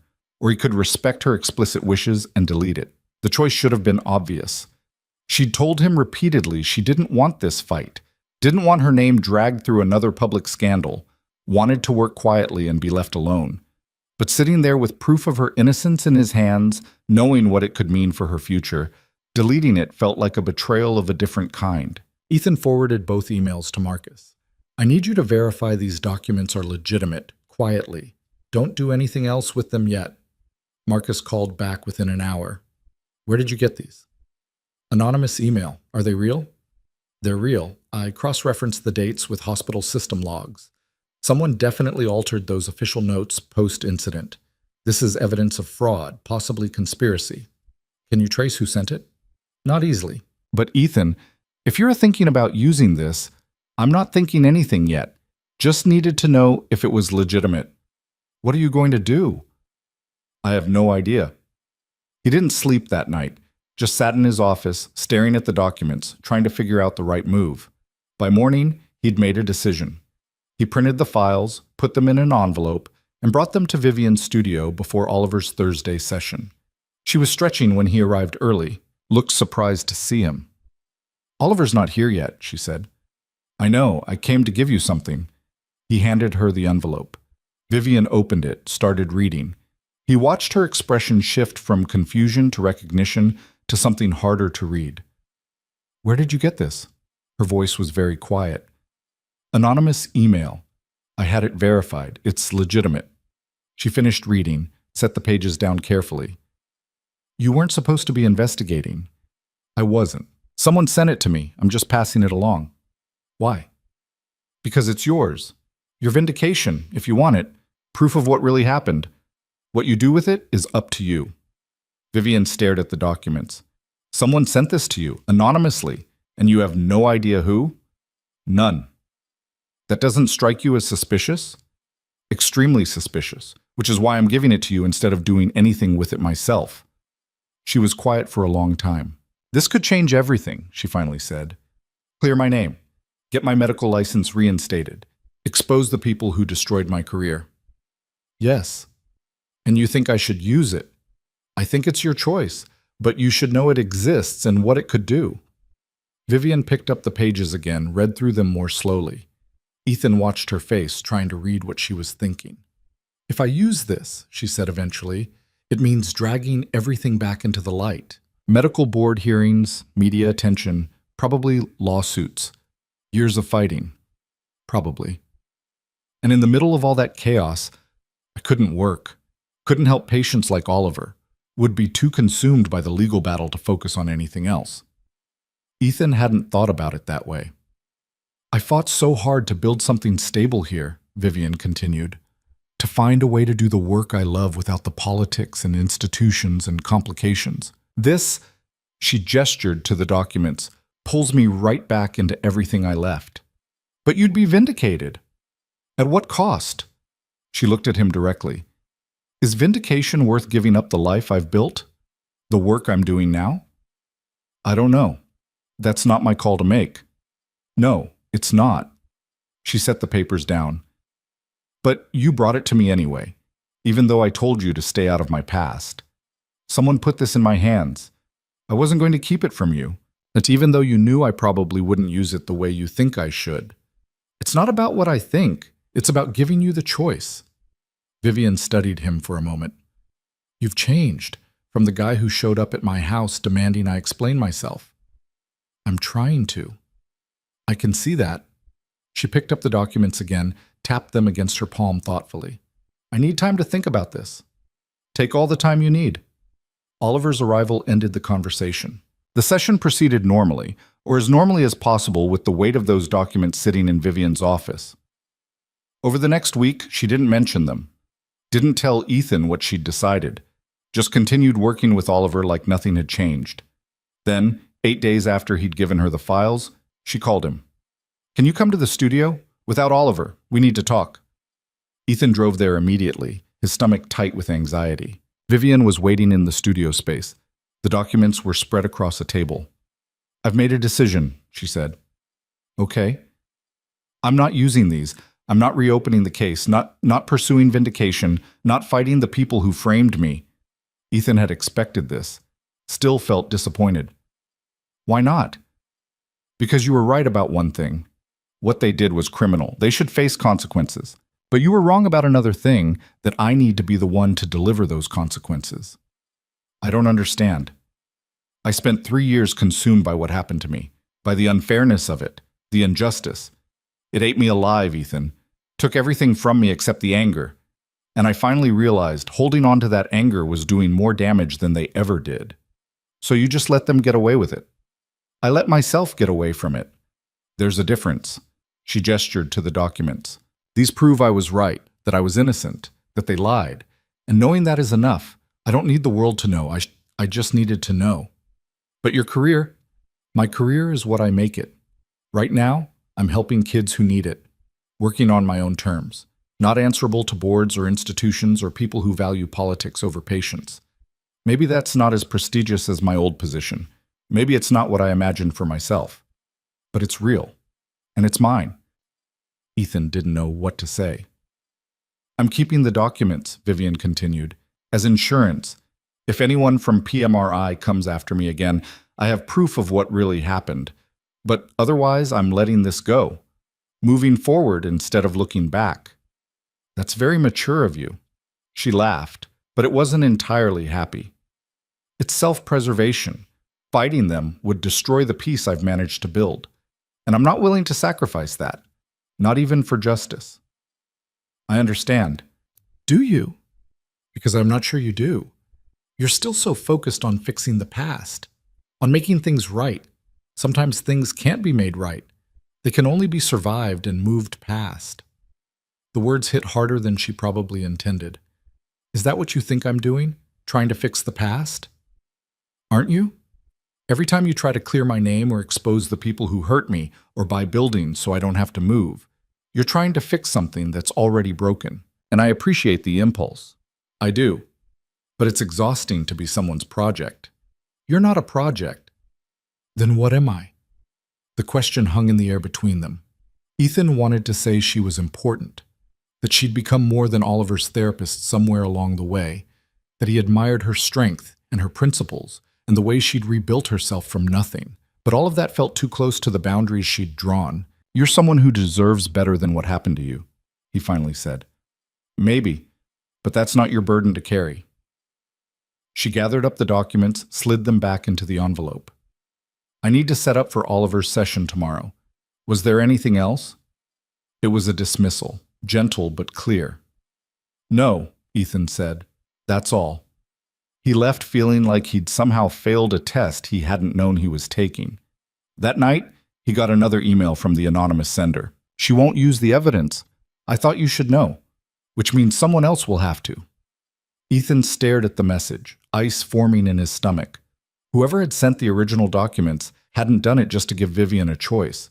They'd done it expecting action, and now that Vivian had chosen not to act, someone else was going to. He called Marcus immediately. I need you to trace that email for real this time, whatever it costs. What's going on? Someone's about to do something with those documents, something Vivian doesn't want. I need to know who before they can move forward. I'll try, but Ethan, if they're using proxies and taking basic precautions, Try anyway. He hung up and sat in his office, trying to figure out how to warn Vivian about a threat he couldn't even identify yet. 3 days later, Marcus called with news. Found the source. You're not going to like it. Tell me.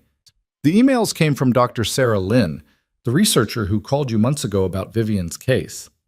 The name clicked into place. The woman who'd told him Vivian deserved better, who'd vouched for her character. Why would she send me evidence and then get upset when Vivian doesn't use it? Because she's not upset. She's planning to use it herself. Ethan's blood ran cold. What do you mean? Lynn left PMRI the same time Vivian did. Lost her position when the institute restructured after the scandal. She's been trying to get back into research ever since, but Brennan and Park have blocked her. They've got influence. They're on review boards. They've made sure she can't get funding. So this is revenge. This is her trying to clear her own name by clearing Vivian's. If she can prove the PMRI board committed fraud, it invalidates everything that happened after, including the restructuring that cost her job. Does Vivian know? I don't think so. Lynn was careful to keep her name out of it. What's she planning to do with the evidence? My source says she's taking it to the New England Journal of Medicine, planning to publish an expose about research fraud and institutional corruption at PMRI, using Vivian's case as the centerpiece. Ethan closed his eyes.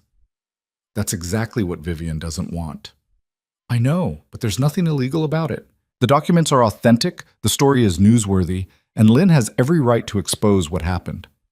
Even if it destroys Vivian's privacy in the process. Even then. Ethan checked the time. When is she planning to submit it? Tomorrow morning, first thing. Less than 24 hours. Ethan grabbed his keys and headed for the door. He needed to warn Vivian before her past exploded back into her life, whether she wanted it to or not. Vivian didn't answer her phone. Ethan called 3 times during the drive to her studio, got voicemail each time, left increasingly urgent messages that probably sounded unhinged. Call me back. It's important. Someone's about to publish the documents without your consent. The studio was dark when he arrived at 9:30. Locked. He tried her cell again. Nothing. He drove to Brightwood. The hour-long trip felt like 3. His mind raced through scenarios, each worse than the last. Vivian opening a newspaper to find her name plastered across headlines about medical fraud.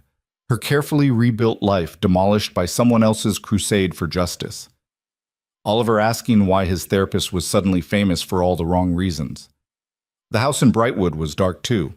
Vivian's Honda wasn't in the driveway. Ethan sat in his car, trying to figure out his next move. He couldn't stop Sarah Lynn from publishing. She had every legal right to tell the story. The documents were authentic. The fraud was real. Freedom of press and all that. But maybe he could convince her to leave Vivian's name out of it, anonymize the case, tell the story without making Vivian the centerpiece. He called Marcus. I need Dr. Sarah Lynn's contact information. Everything you have. Ethan, it's almost 10 at night. I know what time it is. I need to reach her before tomorrow morning. Marcus sighed. Give me 20 minutes. The information came through. Address in Northwest Portland, phone number, email. Ethan called immediately. A woman answered on the 4th ring. Hello? Dr. Lynn? My name is Ethan Calloway. We spoke a few months ago about Vivian Ashford. A pause. I remember. Why are you calling so late? Because I know about the article you're planning to submit tomorrow. The expose on PMRI. Silence on the other end. Then, how do you know about that? That doesn't matter. What matters is that you can't publish it. Excuse me? Vivian doesn't want this. She specifically chose not to pursue this case. Using her story without her consent is journalism? Lynn interrupted.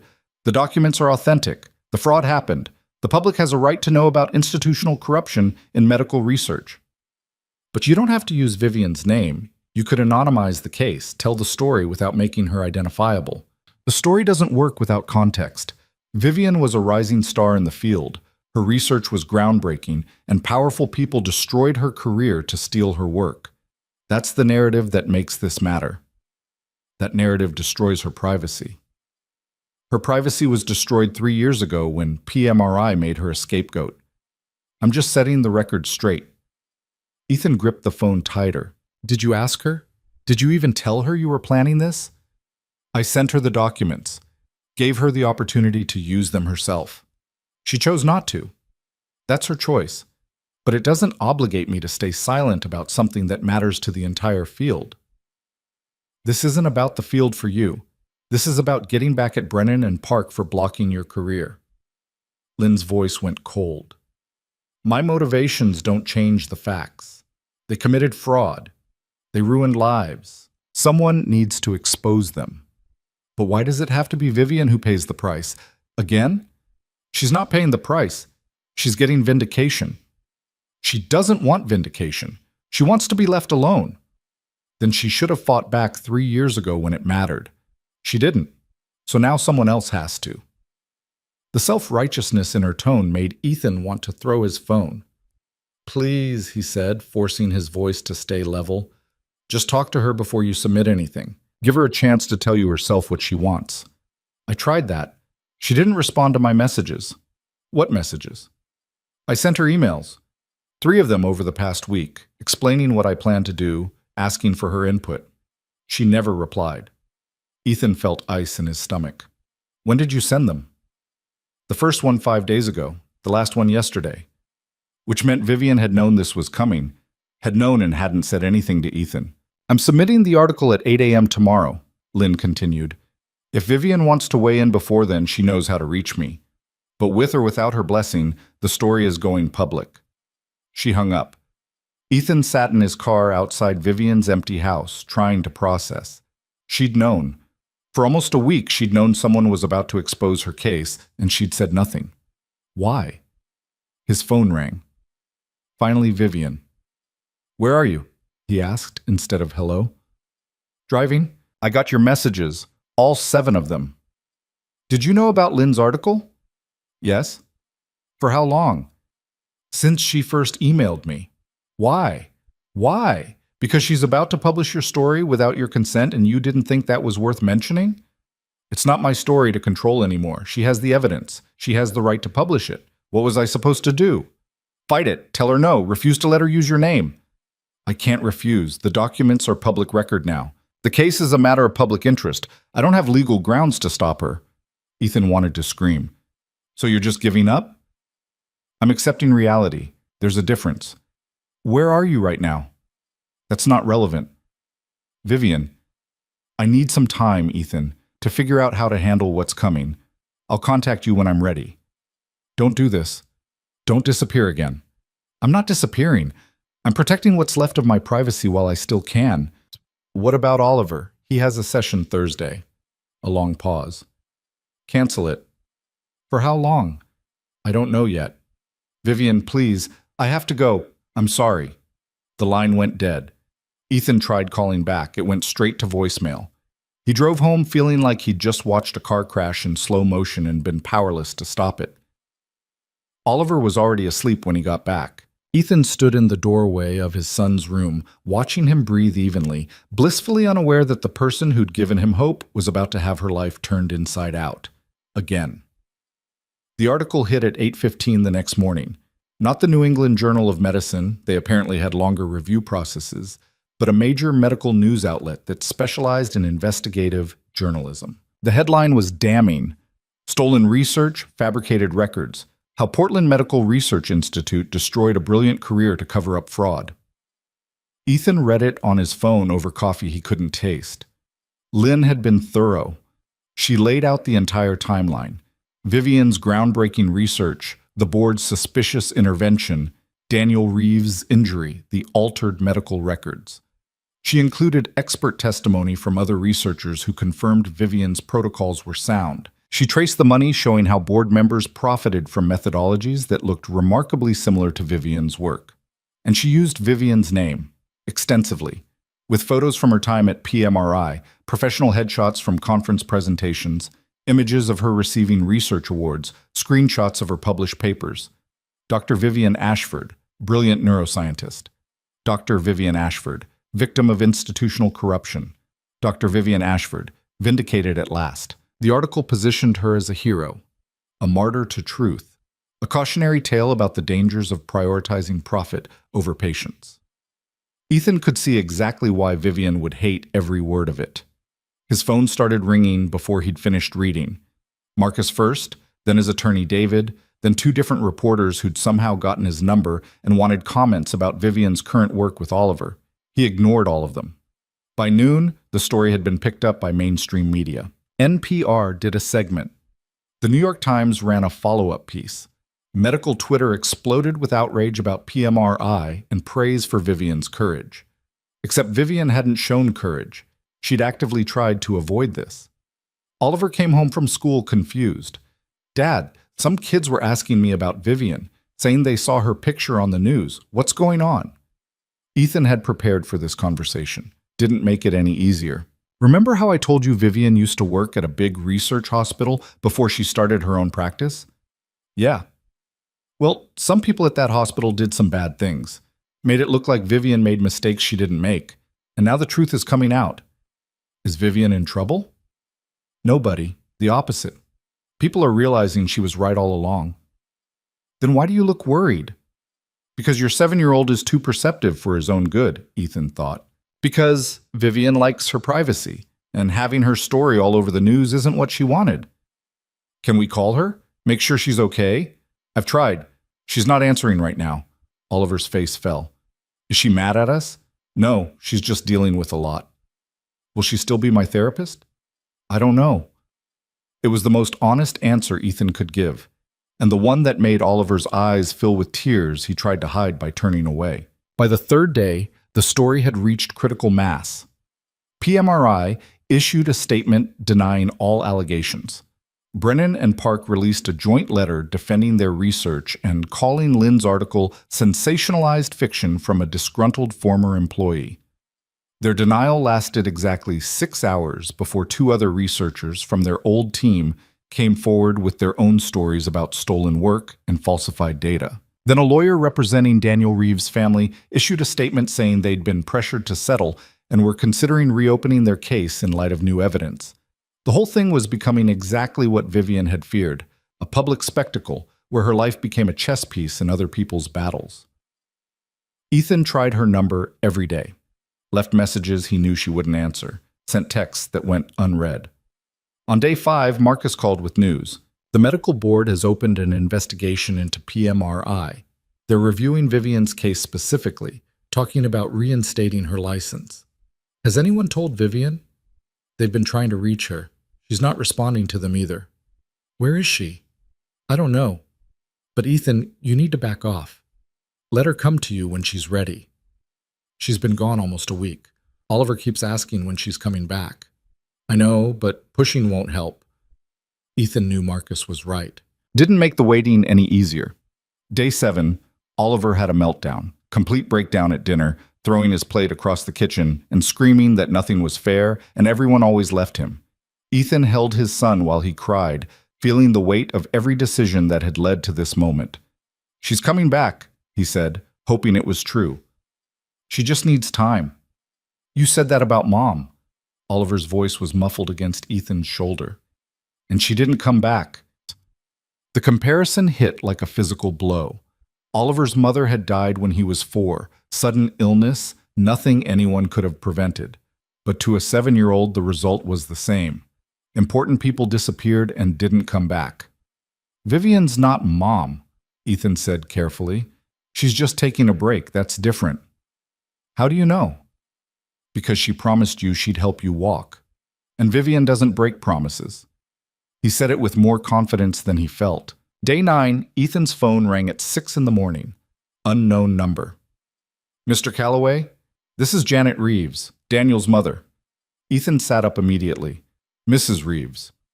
How can I help you? I saw the news. About Dr. Ashford. About what really happened. Yes. I need to tell you something. 3 years ago, when we settled the lawsuit, I believed she'd hurt my son. The hospital showed us evidence, expert testimony. Everything pointed to her making reckless decisions. Her voice caught. But after seeing what came out last week, after reading those original documents, I think we were lied to. I think they used my son's injury to cover up their own mistakes. Ethan closed his eyes. I think you're right. I said terrible things about her, to you, to reporters, to anyone who would listen. I blamed her for everything Daniel lost, and now I'm finding out she was trying to protect him all along. Mrs. Reeves, I need to talk to her, to apologize. Do you know how I can reach her? She's not taking calls right now. The media attention has been overwhelming. I can imagine, but please, if you speak to her, tell her I'm sorry. Tell her I was wrong, and tell her, she paused. Tell her Daniel has been asking about her. Now that he's older, now that he understands more about what happened, he remembers she was kind to him, that she made the therapy sessions fun. He wants to see her again. The information felt significant, important in a way Ethan couldn't quite articulate. I'll tell her, he said, if I get the chance. Thank you. And Mr. Calloway? I hope your son is doing well. I hope Dr. Ashford has been able to help him the way she tried to help Daniel. She has. She's been remarkable. After they hung up, Ethan sat with the phone in his hand, thinking. Then he did something that was probably stupid but felt necessary. He called the medical board office, asked to speak with whoever was handling Vivian's case review, got transferred 3 times before reaching someone with actual authority. I'm calling about Dr. Vivian Ashford's license review, Ethan said. I want to provide testimony about her current work. Are you a colleague? I'm the parent of one of her patients. She's been treating my son privately for the past several months. I can speak to her competence, her ethics, and the results she's achieved. That's helpful, Mr. Calloway. But we'll need Dr. Ashford's consent before we can accept third-party testimony. Have you been able to reach her? Not yet. She hasn't responded to our outreach. What happens if she doesn't engage with the review process? Then we proceed without her input, but it would be better if she participated. This is an opportunity for full exoneration. What if she doesn't want exoneration? What if she just wants to be left alone? The woman on the other end was quiet for a moment. I'm not sure I understand. Dr. Ashford spent 3 years rebuilding her life after this scandal. She's found a way to practice that works for her, that lets her help patients without institutional politics. Forcing her back into the spotlight, even for vindication, might not be what's best for her. Mr. Calloway, we're talking about restoring her professional reputation, her ability to work in research institutions again. Her standing in the medical community, most people in her position would want that. Most people aren't Dr. Ashford. Another pause. Are you suggesting we close the investigation? I'm suggesting you wait for her to engage before proceeding. Give her time to decide what she wants instead of deciding for her. That's unusual. So is everything about this case? The woman agreed to put the review on hold pending Vivian's response. Ethan hung up feeling like he'd accomplished something, even if he wasn't sure what. Day 12, Vivian finally called. I'm at the studio. Can you come? Ethan was in the car before she finished the sentence. She looked exhausted when he arrived, not physically disheveled. Vivian was too controlled for that, but there was a weariness in her expression that suggested she hadn't slept properly in days. I'm sorry I disappeared, she said without preamble. I needed space to process. I understand. Do you? Because I'm not sure I do. She gestured around the studio. 2 weeks ago, I had a quiet practice, a handful of patients, a life that was small but mine. Now my name is all over the news, medical boards are calling, reporters are camped outside my house in Brightwood, and complete strangers are sending me messages about what a hero I am for surviving institutional corruption.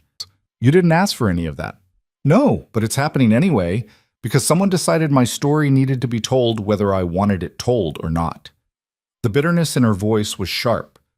Lynn thought she was helping, Ethan offered. Lynn thought she was settling a score. I was just a convenient weapon. Vivian sat down on one of the exercise benches. Do you know what the worst part is? She's not wrong about any of it. The fraud happened. I was innocent. They did destroy my career to cover their tracks. Everything in that article is true. Then what's the problem? The problem is that truth doesn't belong to me anymore. It's public property now. Everyone gets to have an opinion about my life, about what I should do next, about whether I should go back to research or pursue legal action or become some kind of advocate for institutional reform. Everyone has advice. Nobody's asking what I actually want. What do you want? She looked at him. I want to go back to 2 weeks ago, when I was just a therapist working with a handful of kids and the only person who cared about my past was me. You can still do that. Can I? My face has been on the news for 2 weeks. People know who I am now, where I work. They show up here asking for consultations, wanting me to review their kids' cases, expecting me to be some kind of miracle worker because the media painted me as a martyr. She rubbed her temples. I can't be what they want me to be. I'm just someone who's good at her job. That's all I ever wanted to be. Ethan sat down beside her, maintaining careful distance. For what it's worth, I told the medical board to wait, to not proceed with your license review until you're ready to engage. She looked at him sharply. You did what? I called them, explained that you needed time. They agreed to hold off. Why would you do that? Because I'm trying to learn from my mistakes. Last time, I made decisions about your life without asking what you wanted. I'm trying not to do that again. Vivian was quiet for a moment. That doesn't give you the right to interfere on my behalf. I know, but I couldn't just watch them force you into something you didn't want. Even though reinstating my license would be objectively good for my career, your career is yours to manage, not mine, not the medical board's, yours. She studied him with those observant eyes. You really have changed. I'm trying. I can see that. She stood up, paced to the window.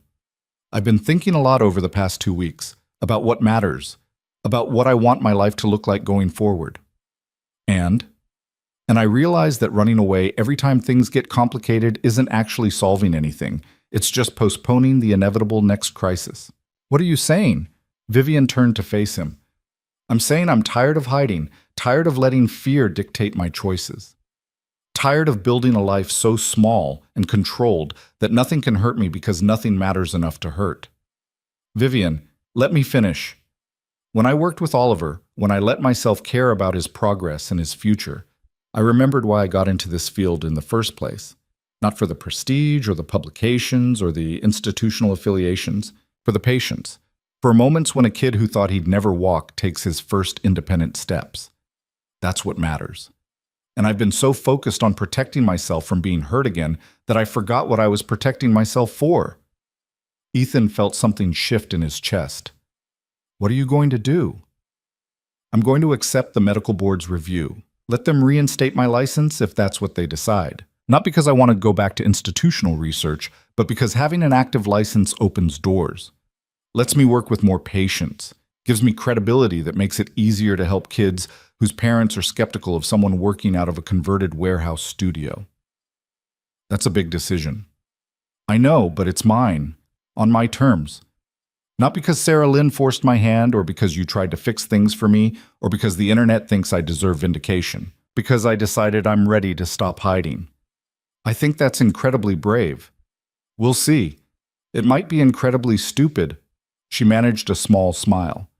But either way, it's forward motion. That's something. What about Oliver? He's been asking about you constantly. I know, I owe him an apology for disappearing. She checked her watch. Can you bring him Thursday at 3? Regular session time? He'll be thrilled. Good, because I have a lot of work to catch up on with him. 2 weeks is a long break. Ethan stood to leave, then paused. Thank you. For what? For not giving up. On yourself? On Oliver? On all of it. Vivian's expression softened. I thought about it.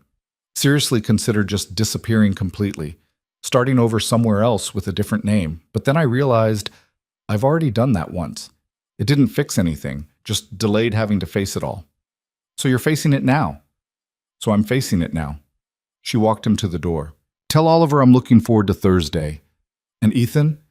Stop trying to save me. I don't need saving. I just need support. There's a difference. He thought about that the entire drive home. Oliver's reaction to the news was exactly what Ethan expected. Pure joy followed immediately by anxiety. What if she disappears again? She won't. How do you know? Because she promised. And like I told you before, Vivian doesn't break promises. This time, Ethan actually believed it. Thursday's session was remarkable for being completely unremarkable. Vivian worked with Oliver like she always had. Precise, patient, pushing him exactly to his edge without going over. The 2 weeks hadn't been kind to Oliver's progress. Some of the gains they'd made had slipped, but Vivian didn't seem concerned. We'll get it back, she told him. Muscle memory works in your favor once you've achieved something once. She was right. Within 30 minutes, Oliver was performing at nearly the same level he'd been before the break. After the session, Ethan waited while Oliver grabbed his water bottle. "The media attention," he said to Vivian. "Is it dying down?" "Slowly. The news cycle moves on. This week it's some political scandal. Next week it'll be something else. Eventually I'll stop being interesting. But your face is out there now. People know who you are." "I know. But I can either spend my energy fighting that or accept it and move forward. I'm choosing to move forward. Even though it means giving up your anonymity?" Anonymity was never the goal. Safety was. Peace was. But you can't build a life around avoiding risk. Eventually, you have to decide what's worth risking safety for. And Oliver's worth that risk? Oliver and kids like him, yes. That's what I've decided. She shouldered her bag. Besides, being publicly vindicated has one advantage I didn't anticipate. What's that? People who need help can find me now. I've gotten 20 referrals in the past week from parents who saw the news coverage and realized their kids have similar issues to what I treated at PMRI. Good cases. Kids who really need specialized help. Are you going to take them? Some of them. I can't handle 20 new patients, but I can expand my practice a little. Maybe bring on an assistant eventually. Build something sustainable instead of just staying small and hidden. It was the most hopeful Ethan had heard her sound in months. That sounds like a good plan. We'll see. I'm not used to planning for growth. I'm used to planning for survival. Oliver returned, interrupting before Ethan could respond. Over the next month, the media storm around Vivian gradually subsided. PMRI's investigation concluded with 3 board members being forced to resign and substantial financial penalties. Brennan and Park lost their positions, their funding, and their professional reputations. Vivian's medical license was fully reinstated with a formal apology from the board for the initial suspension. She ignored most of it, just kept working with Oliver and her growing roster of other patients, building the practice she'd been too afraid to imagine before. Oliver continued improving. By month 2, he'd abandoned his crutches entirely, except for particularly long distances. By month 3, he was running, actually running, which had seemed impossible 6 months earlier. Ethan watched his son race around a playground one Saturday afternoon, keeping up with kids who'd never struggled with coordination, and felt something release in his chest, a fear he hadn't realized he'd been carrying for 3 years. His phone buzzed. Text from Vivian. "Can we talk?" Not about Oliver, about something else. They met for coffee at a shop near her studio. Neutral territory. Vivian looked nervous when she arrived, which was unusual. She ordered tea she didn't drink and sat across from him with her hands wrapped around the cup. "I've been thinking," she said. "About?" "About boundaries. About the lines I drew when I started working with Oliver." Ethan's stomach tightened. "Okay." "Those boundaries were necessary. At the time, I needed the distance to feel safe, to protect myself from getting hurt again. I understand. But they've also been a shield, a way of keeping everyone at arm's length. And I'm realizing that living behind shields isn't actually living. It's just existing." "Vivian, what are you saying?" She met his eyes. "I'm saying I don't want those boundaries anymore. Not all of them. I still need professional ethics around my work with Oliver. That's non-negotiable. But the rest of it, the walls I put up to keep you specifically at a distance, I don't think I need those anymore." Ethan's heart was pounding. "Why not?" "Because you've proven yourself. Over and over. You made mistakes. Yes. But you learned from them. You changed. You respected my choices even when you disagreed with them. You fought for my vindication and then backed off when I asked you to. You've shown me who you are when things get hard, and I trust that person." "I don't know what to say." "You don't have to say anything yet. I'm not asking for anything. I'm just telling you that the walls are coming down. What happens after that, we can figure out together." "Together," Ethan tested the word. "I like the sound of that." Vivian smiled, genuine and warm. "So do I." They talked for 2 hours. About nothing urgent and everything important. About her plans for the practice. About his work. About Oliver's progress. About what it meant to rebuild trust and whether second chances were real or just optimistic fiction. By the time they left, something had shifted between them. something that felt like the beginning of something real. Ethan drove home feeling lighter than he had in months, maybe years. That night, Oliver asked him a question during dinner. "Dad, do you like Vivian?" Ethan paused mid-bite. "What do you mean?" "I mean, do you like her? Like how grown-ups like each other?" Sus 7-year-olds were terrifyingly perceptive. "Would that bother you if I did?" Oliver considered this seriously. "I don't think so. Vivian's cool, and you seem happier when you talk about her." "I do?" "Yeah. You smile more. It's nice." Ethan looked at his son, this kid who'd been through so much, who'd fought so hard, who was finally getting to be just a regular kid instead of the kid with problems, and felt overwhelmed with gratitude. "I'm glad you think she's cool," Ethan said, "because, yeah, I do like her. Quite a lot, actually." "Are you going to marry her?" "Whoa, slow down. We're not even dating. But you want to." It wasn't a question. "Maybe someday, if she wants to, but that's something we'd have to figure out together." "Okay." Oliver went back to his dinner like this hadn't been a monumentally significant conversation. "Can I have dessert?" Kids, Ethan thought. No concept of dramatic pacing. The next few months unfolded with a kind of careful optimism. Vivian expanded her practice, hired an assistant, started giving occasional lectures at universities about neurological rehabilitation. Not because she needed the institutional affiliation, but because she'd decided sharing her knowledge mattered more than hiding from her past. Ethan and Vivian started spending time together outside of Oliver's sessions. Coffee. Became lunch, became dinner, became late nights. Talking about everything except the carefully maintained professional boundaries that no longer felt necessary. They didn't rush it.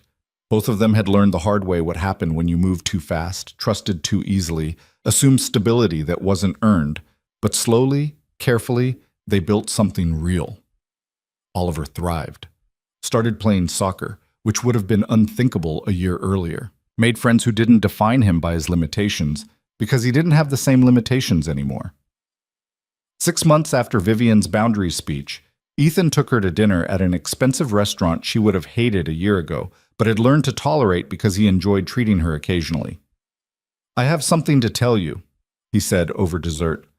Vivian set down her fork. "That sounds ominous." "It's not.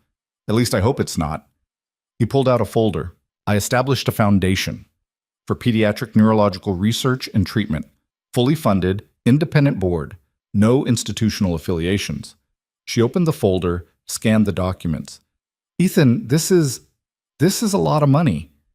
It's the right amount of money to make a difference, to help kids who can't afford the kind of specialized treatment Oliver got, to fund research that doesn't have corporate interests attached, to support therapists doing innovative work outside traditional institutions. This is incredible, but why are you telling me?" "Because I want you to run it." Vivian looked up sharply. "What?" "Not full-time. You have your practice, but as the clinical director, helping determine which programs to fund, which researchers to support, what protocols show promise. Your name and expertise would give it credibility. Your ethics would keep it focused on patients instead of politics." "Ethan, I can't." "Before you say no, think about it. This isn't me trying to fix your past or give you back what was taken. This is me asking you to help build something new, something that could help hundreds of kids like Oliver, thousands eventually." She stared at the documents, then at him. "You're serious." "Completely. This is a massive commitment." "I know, but I also know you're the right person for it, if you're interested." Vivian was quiet for a long moment, reading through the foundation documents, the mission statement, the initial funding allocations. Finally, she looked up. "I'll do it, on one condition. Name it. We name it after someone who deserves recognition. Not me, but the kid who started all of this, the one whose case exposed the fraud." "Daniel Reeves." "Yes, the Daniel Reeves Foundation for Pediatric Neurological Treatment and Research. So something good comes from what happened to him. So his injury wasn't for nothing." Ethan felt something catch in his throat. "I think that's perfect, but we should ask his family first." "Agreed." They called Mrs. Reeves that night. Her tears on the other end of the line said everything about how much the gesture meant. The foundation launched 3 months later. Small ceremony, no media circus. Just families whose kids had been helped by Vivian's work, researchers whose programs were getting funded, and the Reeves family standing beside Vivian as she cut the ribbon. Daniel was there too. 11 years old now, still using a wheelchair but bright and articulate and clearly proud to have his name on something that would help other kids. Ethan watched Vivian talk with Daniel, watched her show him the adaptive equipment the foundation was developing, watched the careful walls she'd built around herself finally come down completely. Oliver tugged on his sleeve. "Dad, when you marry Vivian, does that mean she'll be my mom?" Ethan looked down at his son. "We haven't talked about marriage yet." "But you're going to." "Probably, someday. Would that be okay with you?" Oliver considered this with the seriousness of a child who'd lost one parent and learned to be careful about attachments. "Yeah," he said finally. "I think that would be really okay." "Good. Because I think so too." That night, after the reception ended and Oliver was asleep and Vivian was getting ready to leave, Ethan caught her hand. "Stay," he said. "Not here. I mean, stay in my life, permanently, officially, however that looks." Vivian studied him. "Is this a proposal?" "Not yet. This is me asking if I have permission to propose. Eventually, when the timing's right. When we're both ready." That's very practical. I learned from someone that rushing into things without communication tends to end badly. She smiled. "Okay. Okay, you'll stay? Or okay, I can propose eventually?" "Both, all of it." She squeezed his hand. "But Ethan, if you're going to propose, don't make it some big production. Just ask me. Simple, honest, us. I can do that." "Good." She kissed him goodnight and left, and Ethan stood in his entryway feeling like all the broken pieces of the past few years had finally started forming a picture that made sense. 3 months later, on a completely ordinary Tuesday afternoon, while Oliver was at a friend's house and Vivian was helping Ethan organize files for the foundation, he looked up from the spreadsheet they'd been reviewing. "Marry me," he said. Vivian froze. "What?" "You said simple and honest, so I'm being simple and honest. Marry me. Be part of this family officially. Help me raise Oliver. Build this foundation with me. Let me spend the rest of my life proving I'm worth the trust you've given me." "That's not exactly a question." "Okay. Will you marry me?" She set down the pen she'd been holding. "You don't have a ring." "I have a ring. I've had it for 6 weeks. It's upstairs. But you said no big production, so I thought I'd ask first and worry about the ring later." "You've had it for 6 weeks?" "Wanted to be ready when the moment felt right." "And this moment feels right? While we're doing foundation paperwork?" "Every moment with you feels right. But yes, this one especially." Vivian looked at him for a long moment. Then she smiled, the kind of smile that reached her eyes and softened all the careful control she usually maintained. "Yes," she said, simple and honest, yes.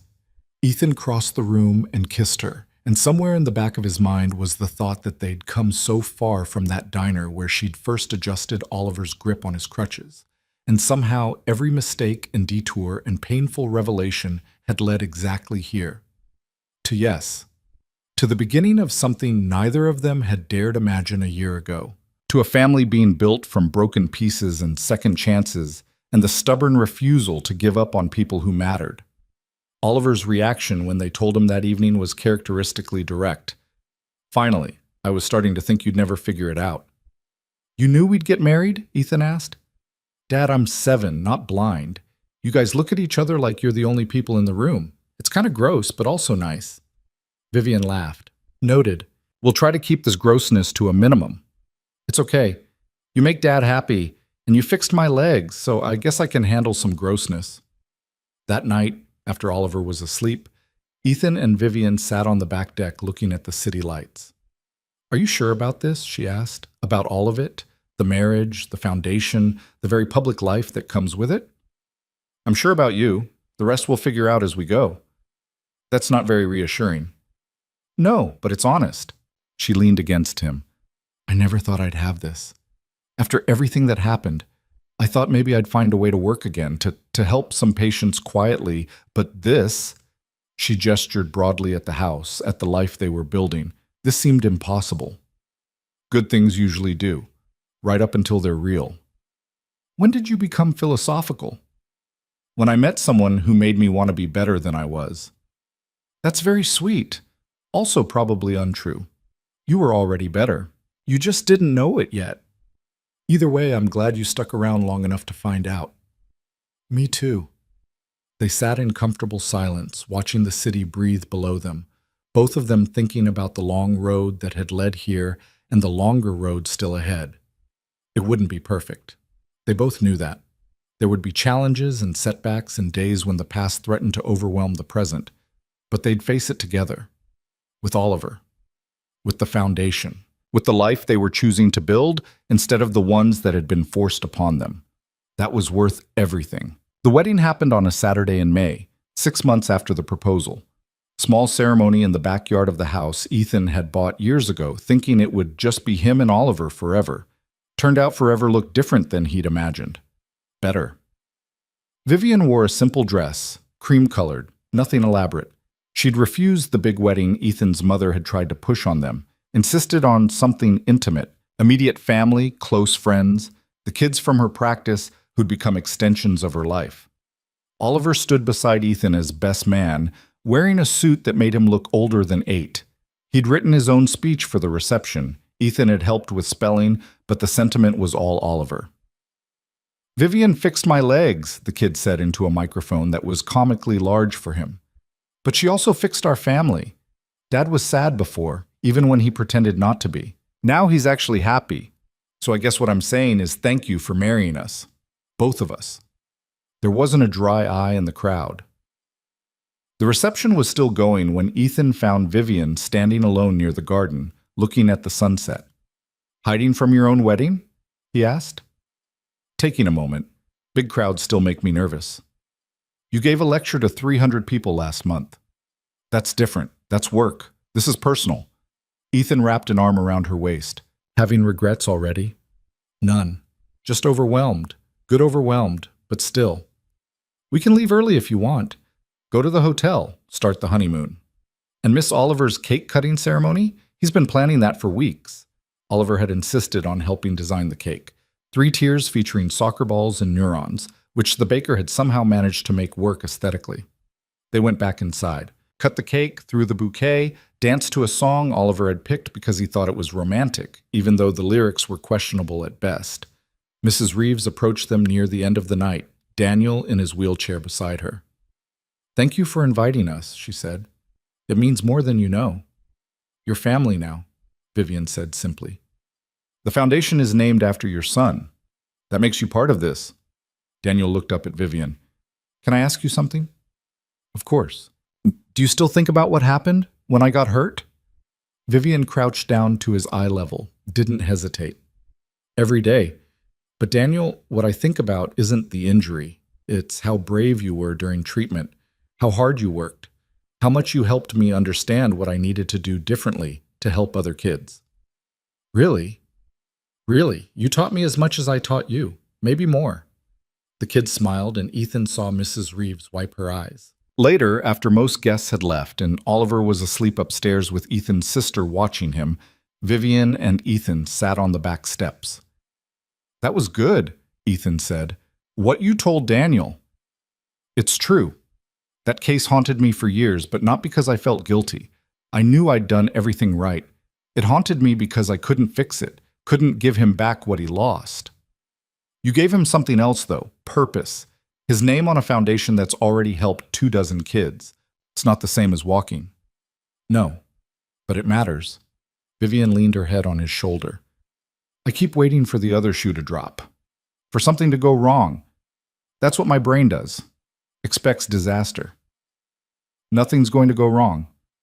"You can't promise that." "No, but I can promise I'll be here when it does. That's the deal." She laughed. "Very romantic. I'll be here for the disasters." "It's what marriage is. Showing up for the disasters." "I suppose that's true." She was quiet for a moment. "I love you. In case I haven't said it enough today. You've said it exactly the right amount, but I'll never get tired of hearing it." They sat together as the night deepened, neither in a hurry to move, both savoring the strange miracle of having found each other in a diner neither of them had meant to be in, over a spilled glass of water and a kid who needed help neither of them thought possible. The honeymoon was brief, a week in the San Juan Islands, because Vivian refused to be away from her practice longer than that. They hiked, ate too much seafood, slept late, and didn't talk about work except when Vivian's phone rang with a case she couldn't delegate. "I'm supposed to be disconnected," she said after the third call. "You're a terrible vacationer." "I know, but this kid has a time-sensitive window for intervention, and take the call. I'll go get coffee." When he came back, she was on the hotel balcony making notes. "Crisis averted?" he asked. For now, his regular therapist just needed guidance on a protocol adjustment. She set down her phone. "I'm sorry. I know this is our honeymoon. Don't apologize for caring about your patients. It's who you are. I knew that when I married you. Still, I should be more present." "You are present. You're just also a workaholic. I can live with that." They spent the rest of the week actually unplugging, and by the time they returned home, Vivian seemed lighter, more settled. Oliver had stayed with Ethan's sister but was waiting on the front steps when they arrived. "How was it?" he asked immediately. "Beautiful," Vivian said. "We brought you something." She handed him a box. Inside was a soccer jersey from a local team in the islands. "This is awesome. Can we go there sometime, all three of us?" "Absolutely," Ethan said. "Summer vacation, family trip." Family. The word still felt new, but right. The first real test came 2 months later. Ethan was at the office when he got a call from Oliver's school. His son had collapsed during gym class. Ambulance was on the way. His hand shook so badly he could barely drive. All he could think was that this was it, the neurological condition coming back, all of Vivian's work undone, everything they'd fought for disappearing in an instant. Vivian met him at the hospital. She'd gotten there first somehow, was already with Oliver in the examination room. "It's not his condition," she said immediately when she saw Ethan's face. "It's dehydration and low blood sugar. He's been skipping lunch at school." "Why would he skip lunch?" Oliver looked embarrassed. "Some kids were saying I got special treatment because my stepmom is a famous doctor. That I wasn't really better, just faking it. I wanted to prove I could do gym class without eating first. Like it didn't matter." Ethan felt anger surge. "Who said that?" "It doesn't matter. They're just being jerks." "It does matter. I'll talk to the school." "No." Oliver's voice was firm. "I don't want you fixing this. I just want to deal with it myself." Vivian caught Ethan's eye, gave a slight shake of her head. "Okay," Ethan said, backing down. "But you have to eat lunch, every day. No exceptions." "I will. I'm sorry I scared you." After Oliver was released and resting at home, Vivian pulled Ethan aside. "This is going to happen," she said. "Kids are cruel. Some of them will question whether his improvement is real. Others will resent that he had access to treatment they didn't. It's not fair, but it's reality. How do we help him deal with it?" "We don't. He has to figure it out himself. We just make sure he knows we're here when he needs us." "That's harder than fixing it." "I know, but it's what he needs." She was right.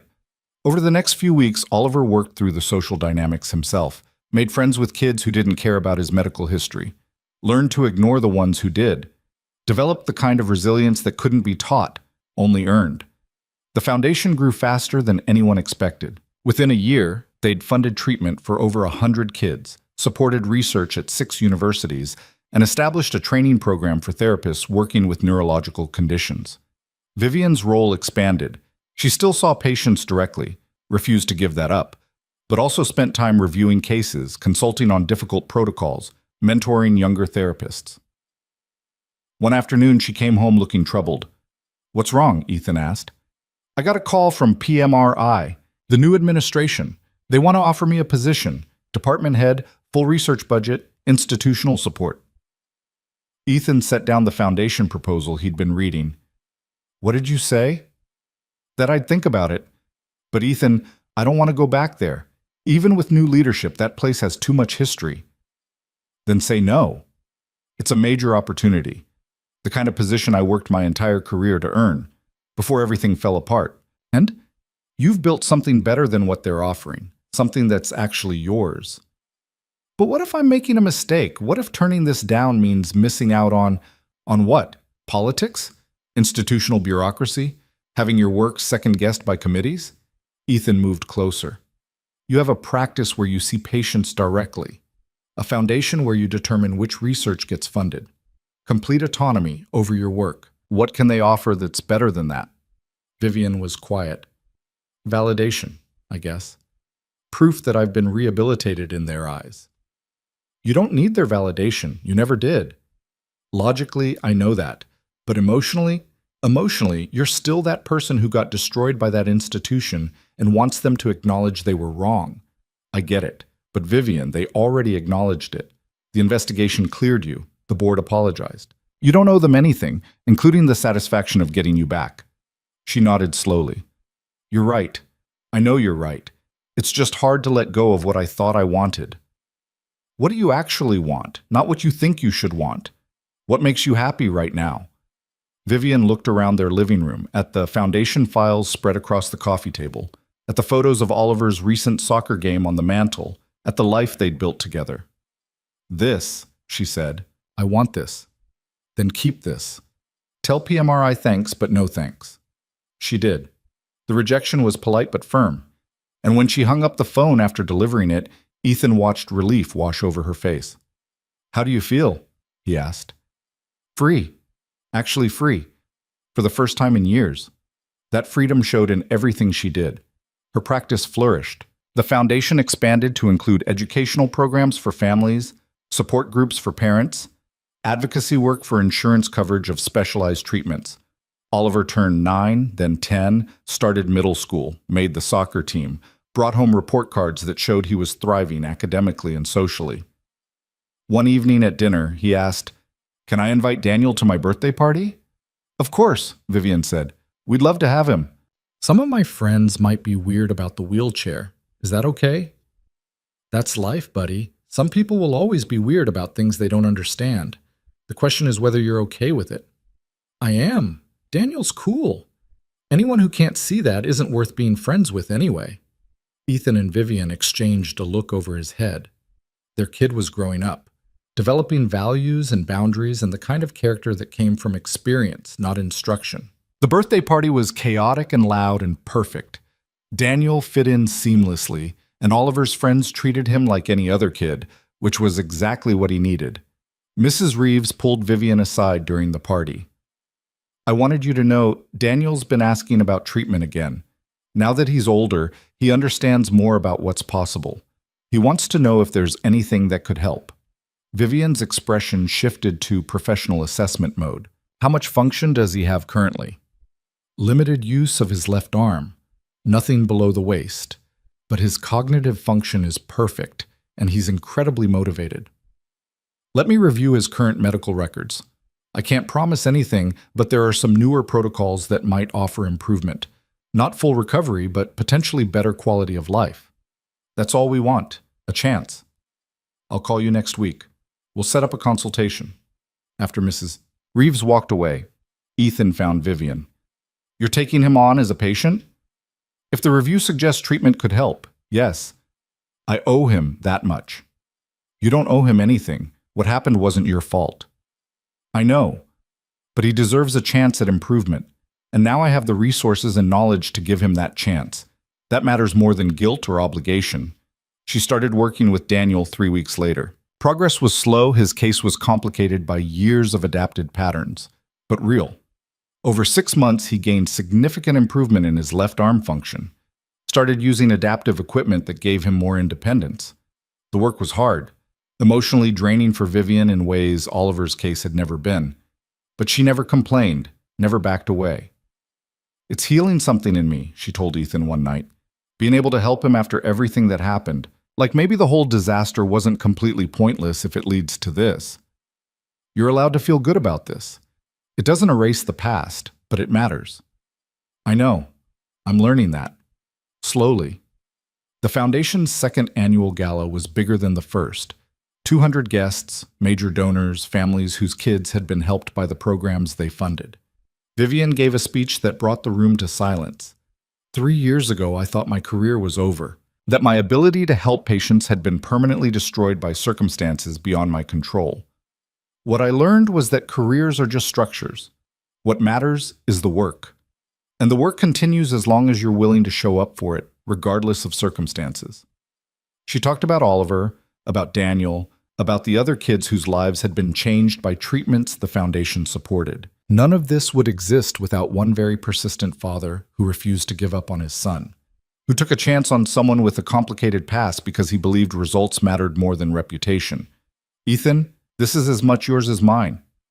Ethan felt his chest tighten. He'd never been comfortable with public recognition, but watching Vivian speak with confidence and authority about work she'd almost given up on entirely, that was worth any discomfort. After the gala, they drove home in comfortable silence. "You okay?" Vivian asked. "Yeah, just thinking about how different everything is from 2 years ago." "Better different or worse different?" "Definitely better. Scary better, but better." "Scary how?" "Because I'm not used to things going right. My brain keeps waiting for disaster." Vivian laughed. "That's my line. I learned from the best." They got home to find Oliver still awake, sitting with Ethan's sister who'd been babysitting. "How was it?" he asked. "Successful," Vivian said. "We raised a lot of money for the foundation." "Cool. Can I show you something?" He led them to the dining room table where he'd been working on a school project. Poster board, printed photos, carefully written paragraphs. "It's for history class. We're supposed to do a presentation on someone who overcame adversity. I picked you, Vivian. Is that okay?" Vivian moved closer, reading his summary. He'd documented her career, the scandal, the comeback, written about how she'd lost everything and rebuilt it into something better. "Oliver, this is..." Her voice caught. "This is really thoughtful. I wanted people to know the truth, not the made-up stuff that was in the news, the real story about how you didn't give up even when everyone said you should." "What did your teacher say?" "She thought it was great, said it showed real research and critical thinking. I get to present next week." After Oliver went to bed, Vivian sat with the poster for a long time. "I can't believe he did this," she said. "He's proud of you. We both are." "I'm not used to being someone's hero. Get used to it, because you're ours." The presentation went well. Oliver reported that several classmates had asked questions about the foundation, about neurological conditions, about how medicine worked. He'd answered everything with the kind of easy knowledge that came from living with it. "One kid asked if I was going to be a doctor when I grow up," Oliver said at dinner that night. "Like you, Vivian." "What did you say?" "That I might, or maybe a soccer player, or possibly both." He grinned. "I figure I've got time to decide." "You do. No rush." But over the next year, Oliver's interest in medicine grew. He started asking to observe Vivian's sessions with other patients, reading books about neuroscience that were definitely above his grade level, but that he absorbed anyway. "He's got your brain," Ethan told Vivian. "He's got his own brain. Just happens to be interested in similar things. Still, if he goes into medicine, you're responsible for all the student loans." "Deal. Worth it to have another ethical researcher in the world." By the time Oliver turned 12, the foundation had helped over 500 children. Vivian's practice had expanded to include a team of therapists she'd personally trained. The Daniel Reeves Treatment Center opened as a dedicated facility offering specialized care for pediatric neurological conditions. Daniel himself, now 15, had become a volunteer at the center, working with younger kids, showing them what was possible, providing the kind of peer support that adults couldn't replicate. "He's good at this," Vivian told Mrs. Reeves during one of their regular check-ins. "Have you thought about what he wants to do long-term?" "He talks about advocacy work, maybe law, something where he can fight for disability rights. He'd be excellent at that. It's because of you, all of this. You gave him hope when we'd accepted that hope was gone." Vivian shook her head. "I gave him treatment. He did the work. You gave him the support. Hope was always there. It just needed the right conditions to grow." That conversation stayed with Ethan when Vivian repeated it at home. "You're still deflecting credit," he said, "because it's not about credit. It never was." "I know, but you're allowed to acknowledge that you've built something extraordinary. We built it, you and me and Oliver and all the families who trusted us. That's what makes it work." She was right, of course. The foundation succeeded because it wasn't just one person's vision. It was collaborative, responsive, focused on actual needs rather than theoretical ideals. 3 years after the wedding, Vivian came home looking thoughtful. I got another call today, she said. Not PMRI this time, Harvard. They want to establish a research chair in pediatric neurology in my name. Ethan set down his laptop. That's huge. It is. Fully funded position, complete research autonomy, teaching requirements that are flexible enough to maintain clinical work. Are you interested? I don't know. It would mean moving to Boston, leaving the practice here, the foundation infrastructure, everything we've built. The foundation can operate from anywhere, and you could establish a practice there. But Oliver's school, his friends, your work, are all negotiable if this is what you want. Vivian sat down beside him. What do you want? I want you to be happy. If that means Harvard, we'll make it work. That's not an answer. Yes, it is. Vivian, I built my career on being flexible. Real estate development happens everywhere. I can work from Boston as easily as Portland. But this, a named research chair at Harvard, this is your legacy. If you want it, we'll figure out the logistics. She was quiet for a long time. Can we talk to Oliver before I decide? They sat down with him that evening, explained the opportunity, the potential move, what it would mean. Oliver listened carefully, then asked, Would you be happier doing this? I honestly don't know, Vivian said. It's an honor, but I'm already happy with what we have here. Then why would we leave? Because sometimes opportunities come along that you can't pass up. But you passed up PMRI. You said you didn't need their validation. This is different. This isn't about validation. It's about having resources to do research that could help thousands of kids. Oliver considered this. Could you do that research here with the foundation? Potentially. But a Harvard chair comes with institutional support, peer collaboration, access to resources we don't have independently. Okay, but here's what I think. Oliver looked between them seriously. You've spent my whole life fighting institutions, fighting to be independent, building something that's yours. Why would you give that up to work for someone else's institution? The question was simple. The insight behind it was not. Ethan watched Vivian process it, saw the moment something clicked. You're right, she said slowly. I've been thinking about this wrong. It's not about whether Harvard is a better opportunity. It's about whether their version of success matches mine. And does it? Ethan asked. No, I don't think it does. What we've built here, the practice, the foundation, the autonomy, that's more valuable than any institutional affiliation. I know that. I just needed to hear it out loud to remember. She called Harvard the next day and declined, politely but firmly. The director tried to convince her to reconsider, offered more money, more flexibility, more prestige. I appreciate the offer, Vivian said, but I've learned that prestige without autonomy isn't worth having. I'm exactly where I need to be. After she hung up, Ethan found her in the kitchen. No regrets? None. That chapter of my life is closed. This is the chapter that matters. Life settled into a rhythm after that. Productive, meaningful, occasionally chaotic, but in manageable ways. Oliver graduated middle school with honors, started high school with a core group of friends and a tentative plan to study neuroscience in college. Following in your footsteps, Ethan told Vivian, he's forging his own path. Just happens to pass through similar territory. Daniel Reeves was accepted to Columbia with a full scholarship, planning to study disability law. He gave a speech at the Foundation's 5th annual gala that left no one unmoved. The practice expanded again.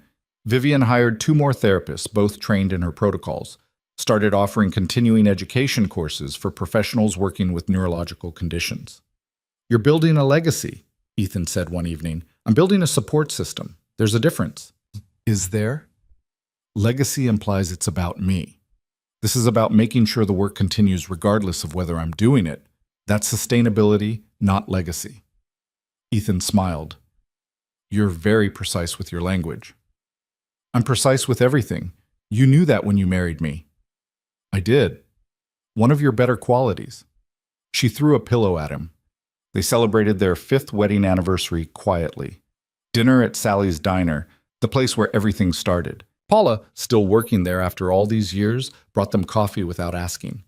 You two clean up nice, she said, noting their anniversary attire. Thanks for letting us reserve the booth, Ethan said. This booth's been lucky for you. Figured you'd want to celebrate here. After she left, Vivian looked around the shabby diner with obvious affection. Can you believe it's been 5 years? Feels longer sometimes, in a good way. I know what you mean. Like we've lived several lifetimes worth of experience. We have. Most couples don't pack that much drama into their first few years. Most couples don't start with one person's career in shambles and the other person's kid unable to walk. True. We had a head start on the hard parts. Vivian reached across the table, took his hand. Thank you. For what? For not giving up. That day when you brought Oliver here for lunch, you could have walked away after I helped with his crutches. Could have said thanks and never seen me again. I'm not an idiot. I knew genius when I saw it. You knew someone who could help your son. The rest came later. The rest came pretty quickly, actually. Maybe.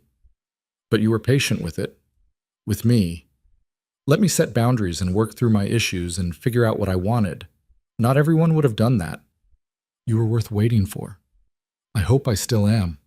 Ethan squeezed her hand. Always. They finished their meal, the same burgers they'd ordered 5 years ago, because why mess with tradition, and drove home through familiar streets that had become the landscape of their shared life. Oliver was waiting up, despite it being late.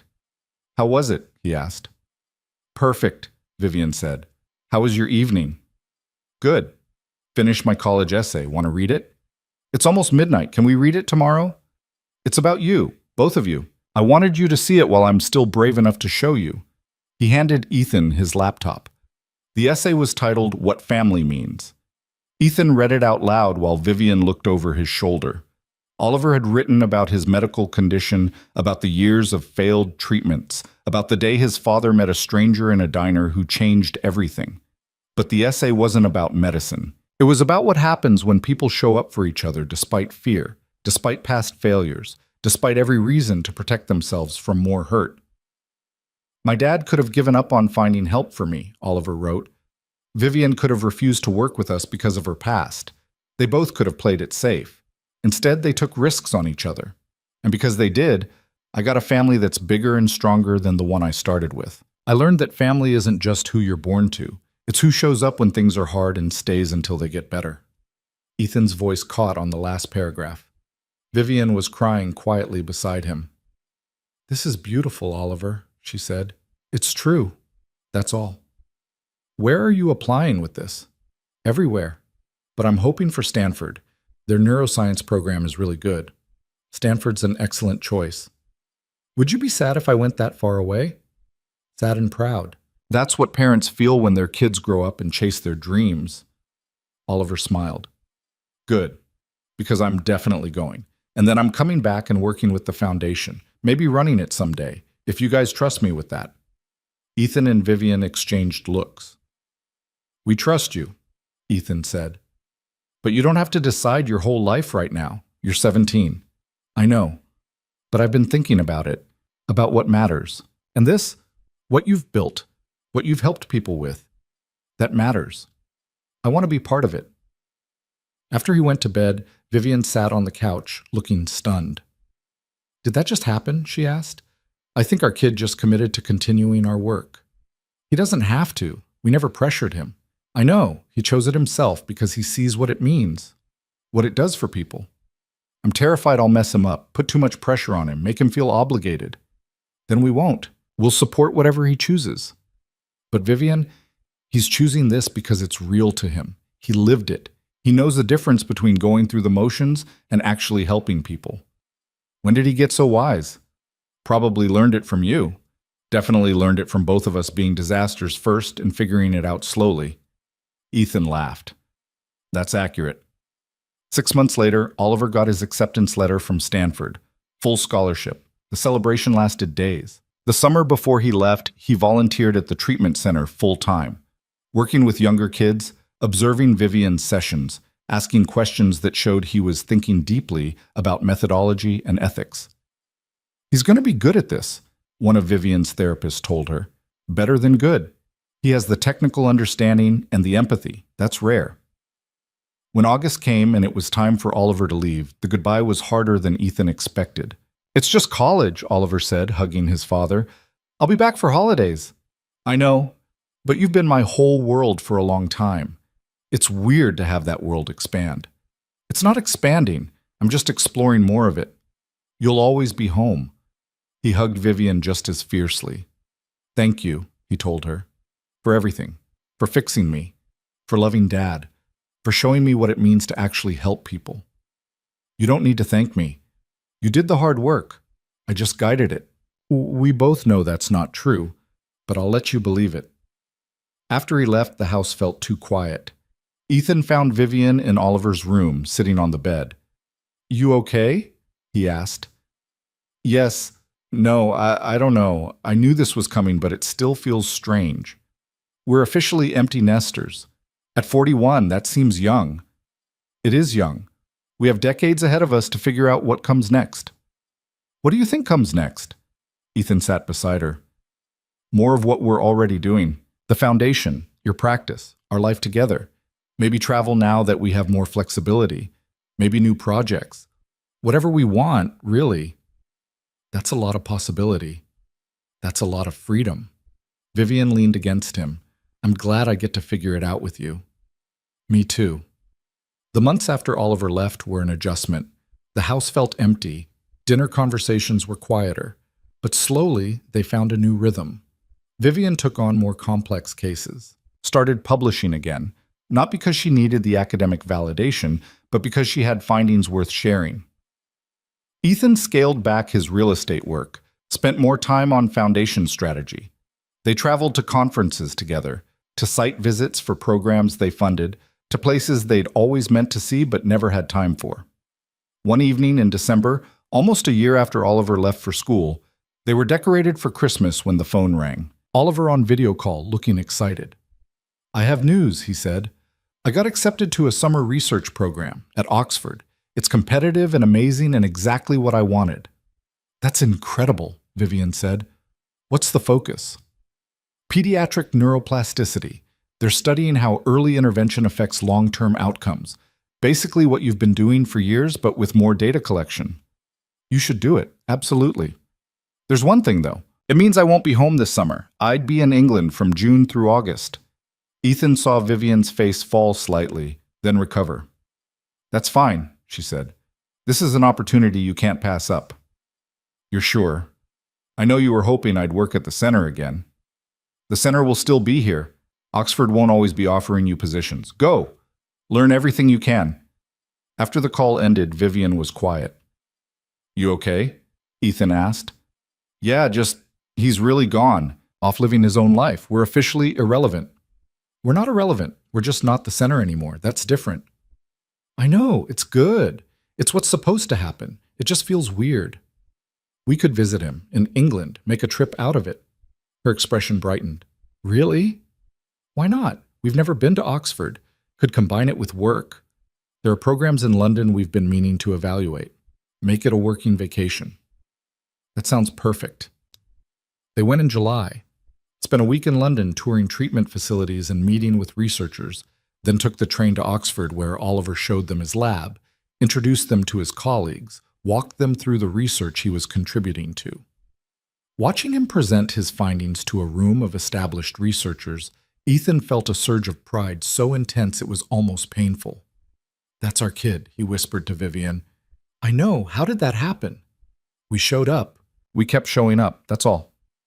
That's everything." On their last night in Oxford, Oliver took them to dinner at a pub near the university. "I wanted to tell you something," he said once they'd ordered. "I've been thinking about my future, about what comes after undergrad." "Okay," Ethan said cautiously. "I want to go to medical school, specialize in pediatric neurology, eventually work at the foundation, not just administratively, but clinically, treating patients the way Vivian does." Vivian set down her drink. "Oliver, that's a long road. Are you sure?" "I'm sure. I've been sure for a while. This summer confirmed it. I'm good at this work. I care about it. And I've seen firsthand what a difference the right intervention makes. I want to be the person who provides that intervention. It's going to be hard. Vivian said. Medical school, residency, specialization, you're looking at a decade of training.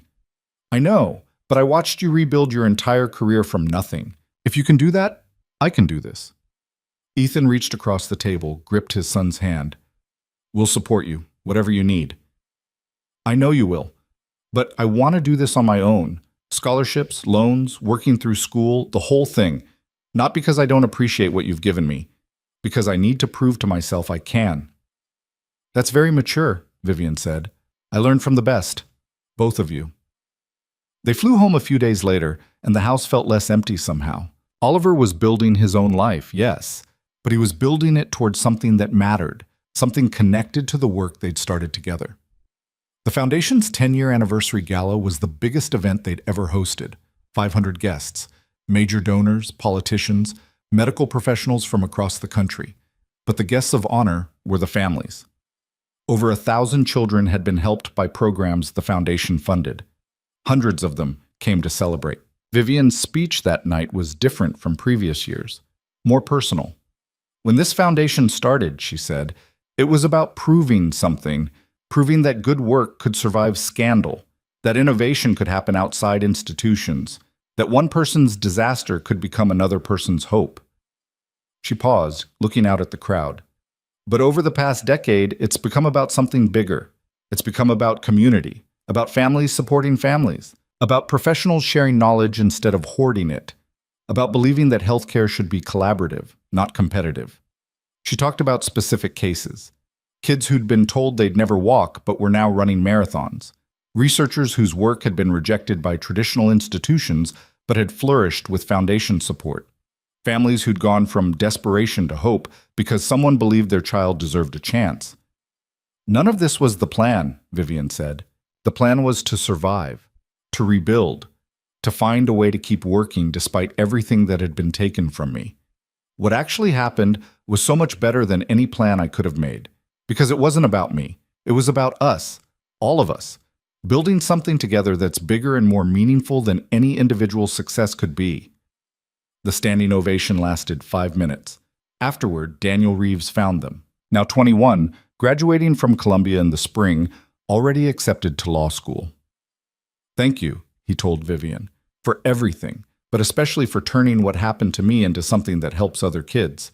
That matters more than you know. You helped make it happen, Vivian said, by letting us use your story, by being brave enough to come back for treatment, by showing other families that hope is real. I had good teachers. After the gala ended and they were driving home, Ethan noticed Vivian was crying. What's wrong? He asked. Nothing's wrong. Everything's right. That's the problem. I don't understand. I spent so many years waiting for everything to fall apart, for the other shoe to drop, for disaster to strike. And it just hasn't. We've built this life and this work and this family, and it's all still here. Still good, still growing. I don't know what to do with that. You accept it. You let yourself be happy. That's harder than it sounds. I know, but you're worth the effort. She wiped her eyes. When did you become so wise? I married someone who made me want to be better. That helped. They got home to find a package on the doorstep from Oliver. Inside was a framed photo, the three of them at his high school graduation, laughing at something long forgotten, looking like a family who'd fought hard for their happiness and won. The note said, "For the people who taught me that family isn't what you start with, it's what you build together. Love you both." Oh. Vivian hung it in the living room, right where they'd see it every day. Life continued. Oliver finished Stanford, got into Johns Hopkins Medical School, spent summers working at the treatment center, learning from Vivian, developing his own approach to patient care. The foundation expanded internationally, opened satellite centers in 3 countries, trained hundreds of therapists in Vivian's protocols. Daniel Reeves graduated law school, joined a firm specializing in disability rights, started taking on cases that challenged institutional discrimination and fought for accessibility. And through it all, Ethan and Vivian kept showing up. For their work, for each other, for the life they'd built from broken pieces and stubborn hope.